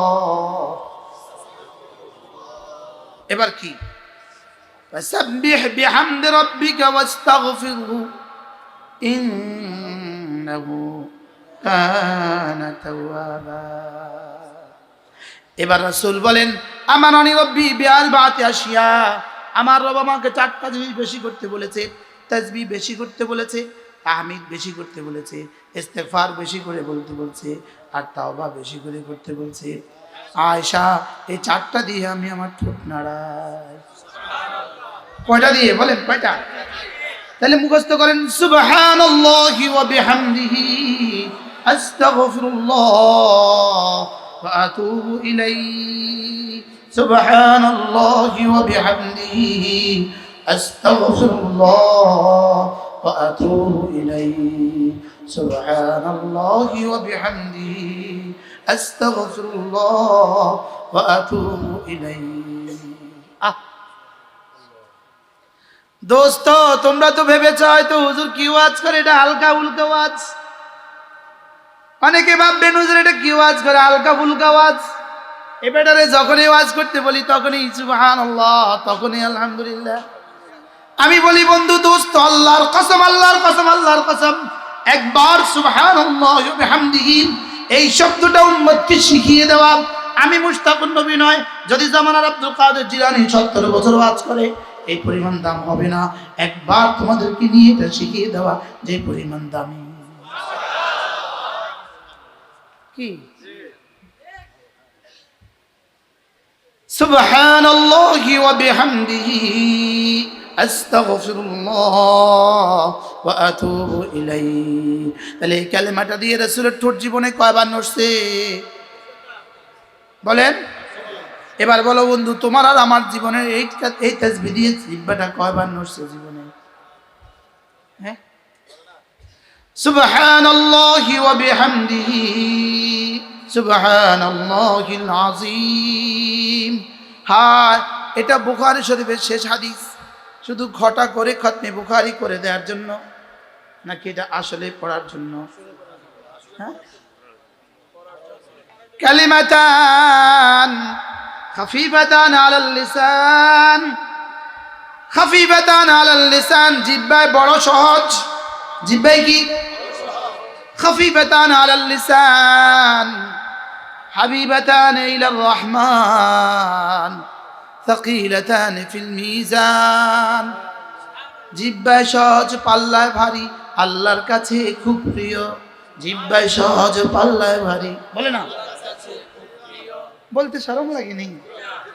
বলেন, জিহ্বায় সহজ, পাল্লায় ভারী, আল্লাহর কাছে খুব প্রিয়। জিহ্বায় সহজ, পাল্লায় ভারী, বলো। জিহ্বায় সহজ, পাল্লায় ভারী, আল্লাহর কাছে খুব প্রিয়। বলেন তো, হয়েছে? তরজমাটা হয়েছে? হুজুর হয়েছে? বলেন তো।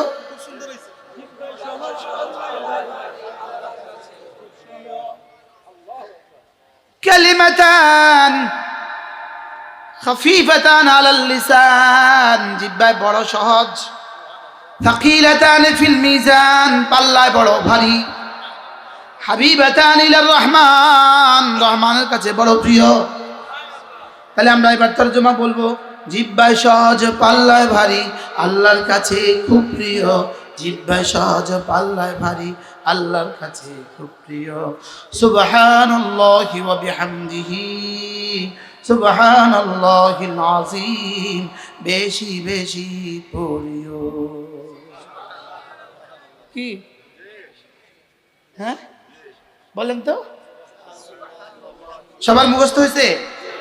সুবহানাল্লাহি ওয়া বিহামদিহি সুবহানাল্লাহিল আযীম সুবহানাল্লাহি ওয়া বিহামদিহি সুবহানাল্লাহিল আযীম সুবহানাল্লাহি ওয়া বিহামদিহি সুবহানাল্লাহিল আযীম সুবহানাল্লাহি ওয়া বিহামদিহি সুবহানাল্লাহিল আযীম সুবহানাল্লাহি ওয়া বিহামদিহি সুবহানাল্লাহিল আযীম সুবহানাল্লাহি ওয়া বিহামদিহি সুবহানাল্লাহিল আযীম।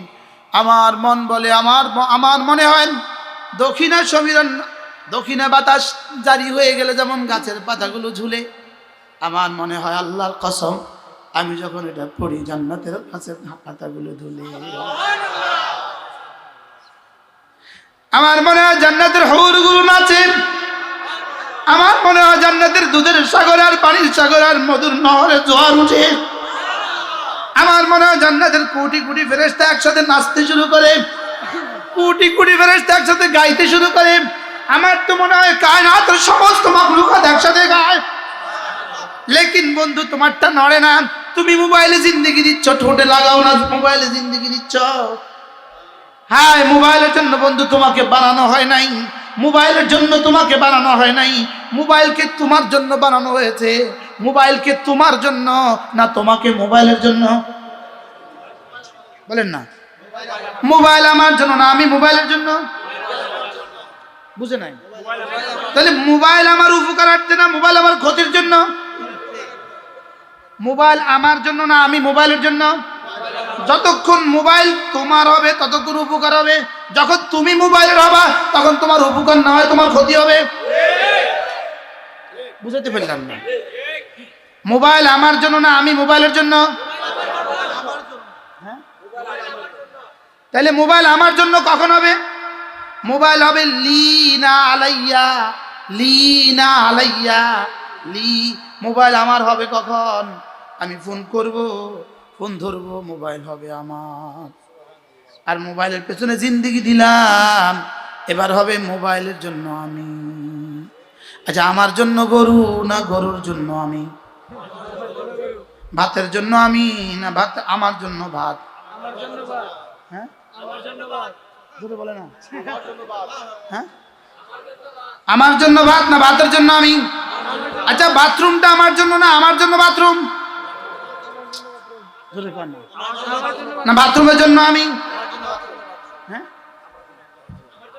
বলেন না। আমার জন্য বাথরুম না বাথরুমের জন্য আমি? ওয়ামান ইহতাদা ফাইন্নামা ইয়াহতাদি লিনাফসি, ওয়ামান ইহতাদা ফাইন্নামা ইয়াহতাদি লিনাফসি। যদি এটা দিয়ে শুধু কথা যায় আর আসে, তাও আবার হালাল কথা যায়, হালাল কথা আসে, এটা হবে তোমার। কি এটা দিয়ে বৈধ কথা যায়, বৈধ কথা আসে, বলেন, এটা হবে লিনাফসিহি, এটা হবে তোমার জন্য। আর যদি এটা দিয়ে অবৈধ কথা যায়, অবৈধ কথা আসে, আর এটা দিয়ে তোমার জিন্দিগি এটার পেছনে লাগিয়ে দিয়েছো তোমার জিন্দিগি, এবার বলো তো দেখি, তুমি এটার জন্য না এটা তোমার জন্য হলো, আমি এটার জন্য হয়ে গেলাম। কি একজনে বাথরুমে গিয়ে 1 ঘন্টা থাকে, জোরে বলেন, সুস্থ না অসুস্থ? 3 ঘন্টা থাকে, জোরে বলেন, আবার বলেন। তাহলে বাথরুমের প্রয়োজনের বাইরে থাকলে কি? এবার বলো, মোবাইলের প্রয়োজনের বাইরে থাকলে কি? বলেন। হ্যাঁ, আচ্ছা, বিনা প্রয়োজনে বাথরুমে যায়, এটা কি সুস্থ না পাগল? আবার বলেন, বিনা প্রয়োজনে বাথরুমে যায়, এটা সুস্থ না পাগল? এবার বিনা প্রয়োজনে মোবাইলে ঘুরে, এটা সুস্থ না পাগল? আর এই পাগলদের দেশে আর কতদিন? কি হয়? উযকুরুল্লাহ যিকরান কাসীরা। রব বড় ভালোবেসে বলেন, না না, পৃথিবীর কোথাও বেশি টাইম দেওয়ার সুযোগ তোমার জন্য নাই, তুমি শুধু আমাকে নিয়ে বেশি দিবা। সুবহানাল্লাহ বলে না? উযকুরুল্লাহ যিকরান কাসীরা। বিবিকে টাইম দাও না কাসীরা, না না না। মাকে টাইম দাও কাসীরা, না না না। বাবাকে টাইম দাও কাসীরা, না না না। দোকানে টাইম দাও কাসীরা, না না না। ছেলে মেয়েদেরকে টাইম দাও কাসীরা, না না না। অঙ্কের মধ্যে টাইম দিবা কাসীরা, না না না। ইংরেজির মধ্যে টাইম দিবা কাসীরা, না না না। পত্রিকার মধ্যে টাইম দিবা কাসীরা। কাসীরা মানে কি? বেশি। কাসীরা মানে কি? তাহলে পত্রিকার মধ্যে টাইম দিবা কাসীরা, জোরে বলেন না। এবার কোনটার মধ্যে টাইম দিবা? উযকুরুল্লাহ যিকরান কাসীরা। টাইম যদি দিতেই হয় আমাকে টাইম দিবা। আমাকে টাইম দিয়ে কেউ হারে নাই, আমাকে টাইম দিয়ে কেউ হারে নাই, আমি ছাড়া অন্য কিছুকে টাইম দিয়ে কেউ জিতে নাই। বেলাল আমাকে টাইম দিয়ে হারে নাই, সুবহানাল্লাহ বলেন না। বেলাল আমাকে টাইম দিয়ে কি, সুমাইয়া আমাকে টাইম দিয়ে কি, আর আবু জেহেল আমাকে হারিয়ে জিতে নাই। আমাকে হারিয়ে কোনো জিতা না, আমাকে পেয়ে কোনো হারা না। বলেন আমাকে পেয়ে কোনো হারা না, আমাকে হারিয়ে কোনো জিতা না। বলেন বলেন বলেন, আমাকে হারিয়ে কোনো জিতা না।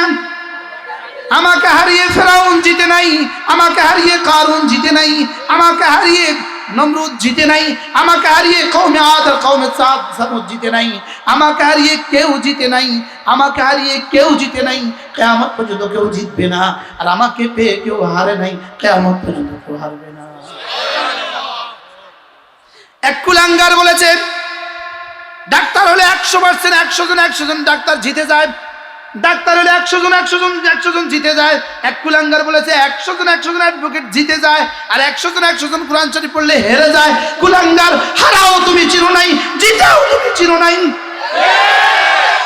তুমি হারাও বুঝো নাই, জিতাও বুঝো নাই। তুমি ওয়াজের মঞ্চের কলঙ্ক, তুমি ওয়াজের মঞ্চের কলঙ্ক। বলেন কি বলছি বলেন, ওয়াজের মঞ্চের কলঙ্ক। কুলাঙ্গার ওয়াজের মঞ্চের কলঙ্ক। 100% ডাক্তার যদি জিতে যায়, 100% অ্যাডভোকেট যদি জিতে যায়, 100% হাফেজ কোরআন যদি হেরে যায়, কুলাঙ্গার কোরআন দিয়ে ওয়াজ করিস কেন কুলাঙ্গার? কোরআন দিয়ে ওয়াজ করিস কেন কুলাঙ্গার? কোরআন দিয়ে 50,000 টাকা নিস কেন কুলাঙ্গার? এজন্য কোরআনওয়ালা হারে নাই, কোরআনওয়ালা হারে নাই। এখানে চাটাইতে সয় হারা নাই, এখানে চাটাইতে সয় হারা নাই, পীরের ঘরে সয় হারা নাই। আল্লাহর কসম, আল্লাহর কসম, আল্লাহকে পেয়ে কেউ হারায় না, আল্লাহকে পেয়েও কেউ হারায় না, আল্লাহকে হারিয়ে কেউ জিতে না। আল্লাহকে পেয়ে যদি ডাক্তাররাও জিতে গেছ, আল্লাহকে পেয়ে যদি ইঞ্জিনিয়াররাও জিতে গেছ, আল্লাহকে হারিয়ে যদি ওয়াইজ হও, আল্লাহর কসম জিতো নাই। আল্লাহকে হারিয়ে কোনো জিত না নেই। আল্লাহকে হারিয়ে 100% সফল। কুলাঙ্গার জানে না কাদ আফলাহাল মুমিনুন আল্লাযীনা হুম ফি সালাতিহিম খাশিউন। কুলাঙ্গার জানে না কাদ আফলাহাল মান যাক্কাহা। কুলাঙ্গার জানে না কাদ আফলাহা মান তাযাক্কা ওয়া যাকারা রাব্বিহি ফাসাল্লা। কুলাঙ্গার জানে না মুখে ভাত নাই, লেকিন রব বলেন কামিয়াব। কুলাঙ্গার জানে না রব বলেন কামিয়াব। কুলাঙ্গার বলে হাফেজ গুলো গরিব কেন? কুলাঙ্গার কোথাকার। আমরা এ পারি নিব না ওই পারি নিব, এই জন্য এ পারি নিব জরুরত মতো, ওই পারি নিব সবকিছু। আমরা এ পারের জন্য পড়ি নাই কোরআন, পড়ি নাই। 60 বছরের সফলতা নয়, ওই সফলতা কবরেও সফলতা, হাসরেও সফলতা, মিজানেও সফলতা, জান্নাতেও সফলতা। কি সুবহানাল্লাহি ওয়া বিহামদিহি সুবহানাল্লাহিল আযীম সুবহানাল্লাহি ওয়া বিহামদিহি সুবহানাল্লাহিল আযীম। সফল কাকে বলে আর ব্যর্থ কাকে বলে এটাও তো জানে না। এটাও কি এটাও জানে না। 100% ডাক্তার সফল, 100% ইঞ্জিনিয়ার সফল। তুই কুলাঙ্গার পড়ছিস কেন কোরআনে কারীম?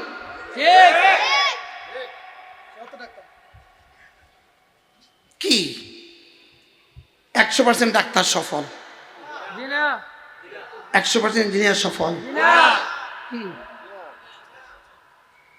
হ্যাঁ, আল্লাহর কসম, ওই ডাক্তার সফল যে রাত রবকে পেয়ে গেছে, ওই ইঞ্জিনিয়ার সফল যে রবকে পেয়ে গেছে, ওই অ্যাডভোকেট সফল যে রবকে পেয়ে গেছেন, ওই মন্ত্রী সফল যে রবকে পেয়ে গেছে, ওই সচিব সফল যে রবকে পেয়ে গেছে, ওই টিউনো সফল যে রবকে পেয়ে গেছে, ওই ওসি সফল যে রবকে পেয়ে গেছে, ওই এসপি সফল যে রবকে পেয়ে গেছে, রবকে যে পায় নাই, 7 ইকলিমের 7 মহাদেশের মালিক হয়েও কিছু পায় নাই।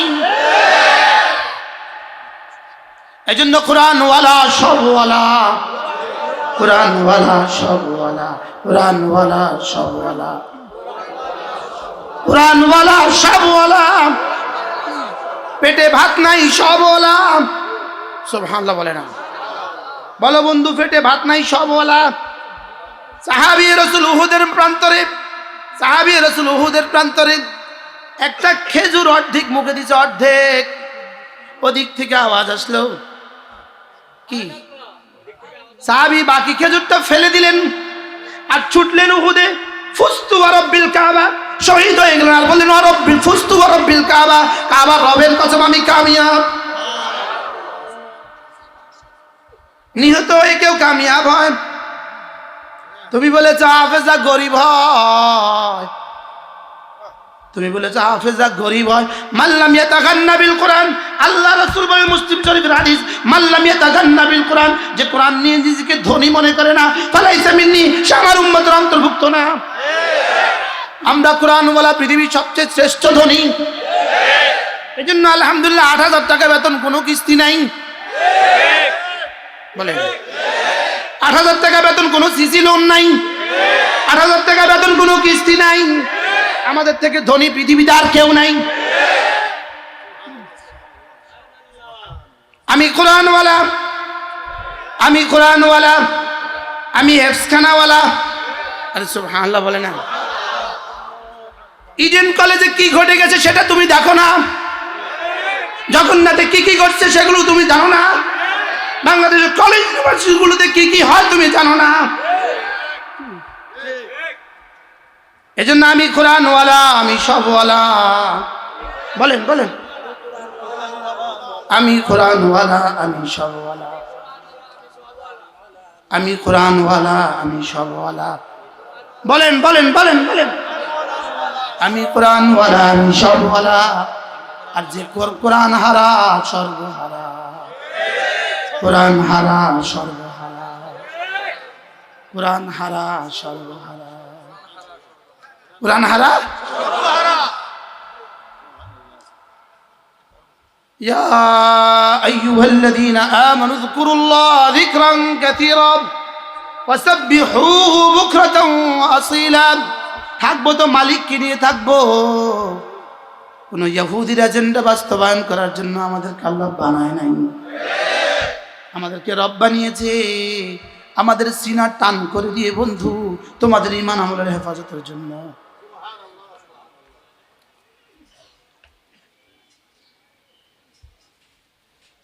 কি ওলামা ছাড়া দেশ কেমন, রাখাল ছাড়া ছাগল যেমন।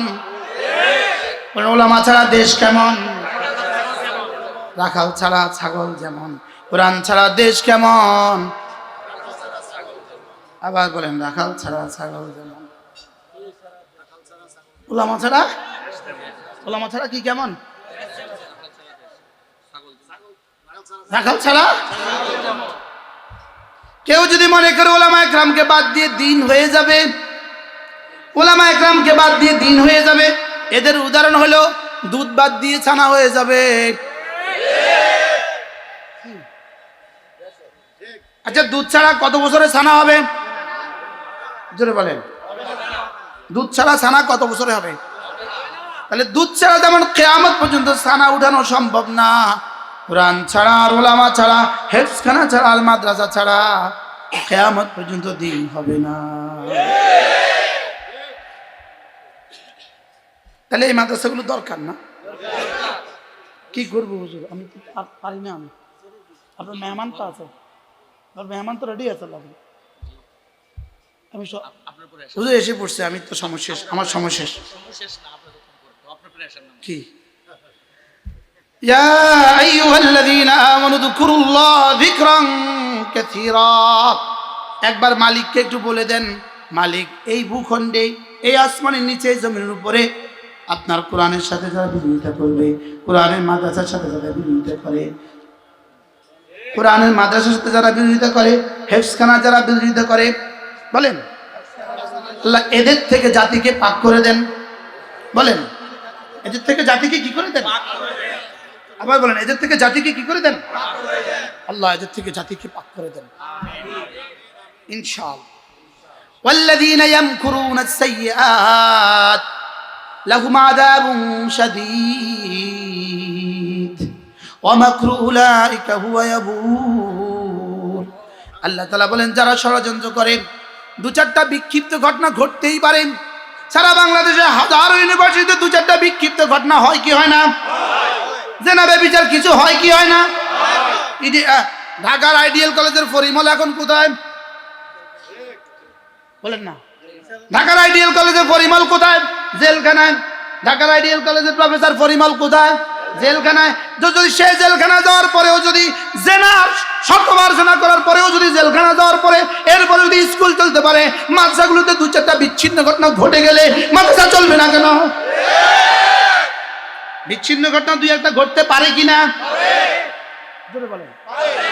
বিচ্ছিন্ন ঘটনা দুই একটা ঘটে যেতে পারে কিনা? তাহলে বিচ্ছিন্ন ঘটনা সামগ্রিকভাবে সমস্ত মাদ্রাসাগুলোর উপরে যে কুলাঙ্গার অপবাদ দিয়েছে, এই কুলাঙ্গার থেকে যেন আল্লাহ দেশকে পাক করে দেয়।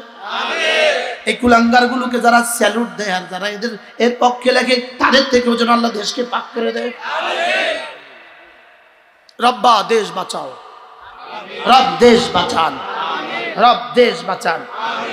সমর্থন লিখতে বুঝে শুনে লিখবা, কিসের পক্ষে সমর্থন লিখছ? বিচ্ছিন্ন ঘটনা ঘটতেই পারে। প্রশ্ন, এরা মারে কেন? এরা মারে কেন? উত্তর, হাজারো সেনাবাহিনী, হাজারো পুলিশ ট্রেনিং এর সময় এভাবে শক্ত ভাষায় ট্রেনিং করায় কেন? শক্ত হাতে দমন করে করে ট্রেনিং করায় কেন? কারণ এদেরকে দিয়ে জাতি রক্ষা করতে হবে। এই জন্য এখন এদেরকে কিছুটা শাস্তি দিয়ে এদের বডি তৈরি করো, এদের ট্রেনিং পাক্কা করো। আমরা আমাদের বাচ্চাগুলোকে শুধুই বানানোর জন্য এদের হাতে দেশ, এদের হাতে ইমান, এদের হাতে ইসলাম, এদের হাতে কোরআন, এজন্য কিছু হইতেই পারে। এজন্য কিছু কি হইতে পারে। ওখানে হওয়া যেমন দোষের নয়, এখানেও হওয়া দোষের নয়। লেকিন অবশ্যই রাষ্ট্রীয় সীমারেখাকে অতিক্রম করার সুযোগ কি? মানবিক সীমারেখা অতিক্রম করার সুযোগ কি? নাই। মা তো তার বাচ্চাকে থাপ্পড় দেয়, এত আদরের বাচ্চাকে থাপ্পড় দেয় দুশ্মনী করে। আর জোরে বলেন, এত আদরের বাচ্চাকে থাপ্পড় দেয় দুশ্মনী করে। ডাক্তার হাত কেটে দিয়েছে, আঙ্গুল কেটে দিয়েছে রোগীর, দুশ্মনী করে। ওস্তাদ যদি দু চারটা থাপ্পড় দিয়ে দেয়, এটা দুশ্মনী করে? এটা দুশ্মনী করে? এটা তো শুধুই ওকে মানুষ বানাবার জন্য। পুলিশ অফিসার পুলিশকে ট্রেনিং করার সময় কেন এত শক্তি করে? আচ্ছা, যদি ওখানে শক্তি না করে পুলিশ তৈরি হবে না? কি সাধারণ ড্রাইভার 8 পাস 7 পাস 3 পাস, সে যখন ট্রেনিং করায়, ট্রেনিং মাস্টার্স পাস যুবক তার কাছে ট্রেনিং করতেছে, গাড়ির ড্রাইভ শিখতেছে, সে তাকে ধমকায়, এই মিয়া দেয় না বলেন কি পাস রে ধমকায়। হ্যাঁ, চোখ খাইছেন নি? দেখেন না, বলে কি বলে না বলেন? হ্যাঁ, ধাক্কা দেয় কিনা? এই মিয়া ওই তো মাস্টার্স পাস, ওই তো 3 পাস। কিনলে এটা ট্রেনিং। সুবহানাল্লাহ বলেন, এটা কি? এটা শিখাবার জন্য। এটা কি? এটা শিখাবার জন্য। আল্লাহ উম্মতি মুসলিমাকে হেফাজত করেন, আল্লাহ আমাদেরকে বুঝ দান করেন। এই 2-4টা কুলাঙ্গারের কথায় কোরআন যাবে না। 2-4টা কুলাঙ্গারের কথায় কেউ তাদের বাচ্চাকে মাদ্রাসা পড়া বন্ধ করবে না। কোরআন ছিল, কোরআন আছে, কোরআন থাকবে। হেফজখানা ছিল, আছে, থাকবে। হেফজখানার বাচ্চারা ছিল, আছে, থাকবে। কুলাঙ্গার বলে এক পারা হেফজ হলেই চলে যাবেন, আর লাগবে না। আমি বলি তো 2-4টা অঙ্ক করলেই তো হয়, পুরা গণিত পড়তে হয় কেন? কি মেডিকেলে 4-6 বছর পড়তে হবে কেন? মেডিকেলে 6 বছর পড়তে হবে কেন? 1 বছর পড়লেই তো মেডিকেল হয়ে যায়। বুয়েটে 6 বছর পড়তে হবে কেন? 2 বছর পড়লেই তো হয়ে যায়। বলে কি মূর্খ? বলে কি? বলেন মূর্খ, আবার বলেন মূর্খ। মূর্খ বলে কি? এই মূর্খের কথা কি আমরা কোরআনে কেন ছেড়ে দিব না? হ্যাঁ, আওয়াজ তোলেন। কোরআন ছিল, কোরআন আছে, কোরআন থাকবে। হেফজ ছিল, হেফজ আছে, হেফজ থাকবে। আপনি বলবেন 30 পারার প্রয়োজন কি? আমি বলবো খোদা না খাস্তা বাংলাদেশে আগুন লেগে সব কোরআন মুছে গেছে, এবার বলো বন্ধু কোরআন আবার উজুদে আসবে কাদের দ্বারা? হাফেজ তো আছে 1 ফারার, এবার কয় ফারা উজুদে আসবে? হ্যাঁ, আবার অস্তিত্ব লাভ করবে কয় ফারা? 1 ফারা। হাফেজ আছে 1 ফারার, কুলাঙ্গার বলে 1 ফারা হলেই হয়। হাফেজ আছে কয় ফারা? এখন উজুদে আসবে কয় ফারা? এবার বলো তো বন্ধু এই বক্তব্যটা কি ঠিক? হ্যাঁ, কোরআন কয় পারা থাকবে? কয় পারা? কাকে দিয়ে থাকবে? আবার বলো না কাকে দিয়ে? তাহলে হাফেজের প্রয়োজনীয়তা কদ্দুর, কোরআনের প্রয়োজনীয়তা যদ্দুর। হেফজখানার প্রয়োজনীয়তা কদ্দুর, কোরআনের প্রয়োজনীয়তা যদ্দুর। আল্লাহ আমাদেরকে আন্নাসু আদাউম বিমা জাহিলু, যে যে ব্যাপারে পারে না এটার ব্যাপারে মূর্খ, এই ব্যাপারে দুশমন। আন্নাসু আদাউম বিমা জাহিলু। আল্লাহ তাআলা মেহেরবানি করে আমাদেরকে তৌফিক দান করেন। আমাদের জান, আমাদের মাল, আমাদের জিন্দগি কোরআনের জন্য বাজি লাগাবো ইনশাআল্লাহ। বলেন ইনশাআল্লাহ, বলেন ইনশাআল্লাহ। আল্লাহ আমাদেরকে তৌফিক দান করেন। আল্লাহ এই মাদ্রাসাখানাকে কবুল করেন, আল্লাহ এই মসজিদকে কবুল করেন। হ্যাঁ, আপনাদের কলিজা দেওয়া উদ্দেশ্য ছিল, কলিজা দেওয়া উদ্দেশ্য ছিল যে ইনশাআল্লাহ কোরআন ছিল, কোরআন আছে, কোরআন থাকবে। হেফজখানা ছিল, হেফজখানা আছে, হেফজখানা কি থাকবে। আপনি প্রশ্ন করবেন হুজুর 3 রুম লে 4 রুম লে একটা মাদ্রাসা হয়েছে কেন? আচ্ছা 3 রুম 4 রুমে এদেশে কিন্ডারগার্টেন আসেনি? আরো জোর বলেন আসেনি? ঢাকা শহরে আসেনি? তো কিন্ডারগার্টেন থাকতে পারলে কোরআনে মাছা থাকতে পারবে না কেন? আচ্ছা প্রাইভেট কিন্ডারগার্টেন আসেনি? প্রাইভেট ছয়বাড়ি আসেনি? প্রাইভেট হাই স্কুল আসেনি? প্রাইভেট কলেজ আসেনি? প্রাইভেট ইউনিভার্সিটি আসেনি? তো প্রাইভেট ইউনিভার্সিটি থাকলে প্রাইভেট মাছা থাকতে পারবে না কেন? প্রাইভেট কলেজ থাকলে প্রাইভেট মাছা থাকতে পারবে না কেন? আল্লাহ আমাদেরকে বুঝ দান করেন। তাহলে এই মাদ্রাসাও থাকবে ইনশাআল্লাহ। বলেন ইনশাআল্লাহ। আল্লাহ তাআলা মেহেরবানি করে কবুল করেন। সবগুলো বন্ধ করেন, সব বন্ধ, সব বন্ধ। পড়েন আমার সাথে পড়েন। আল্লাহ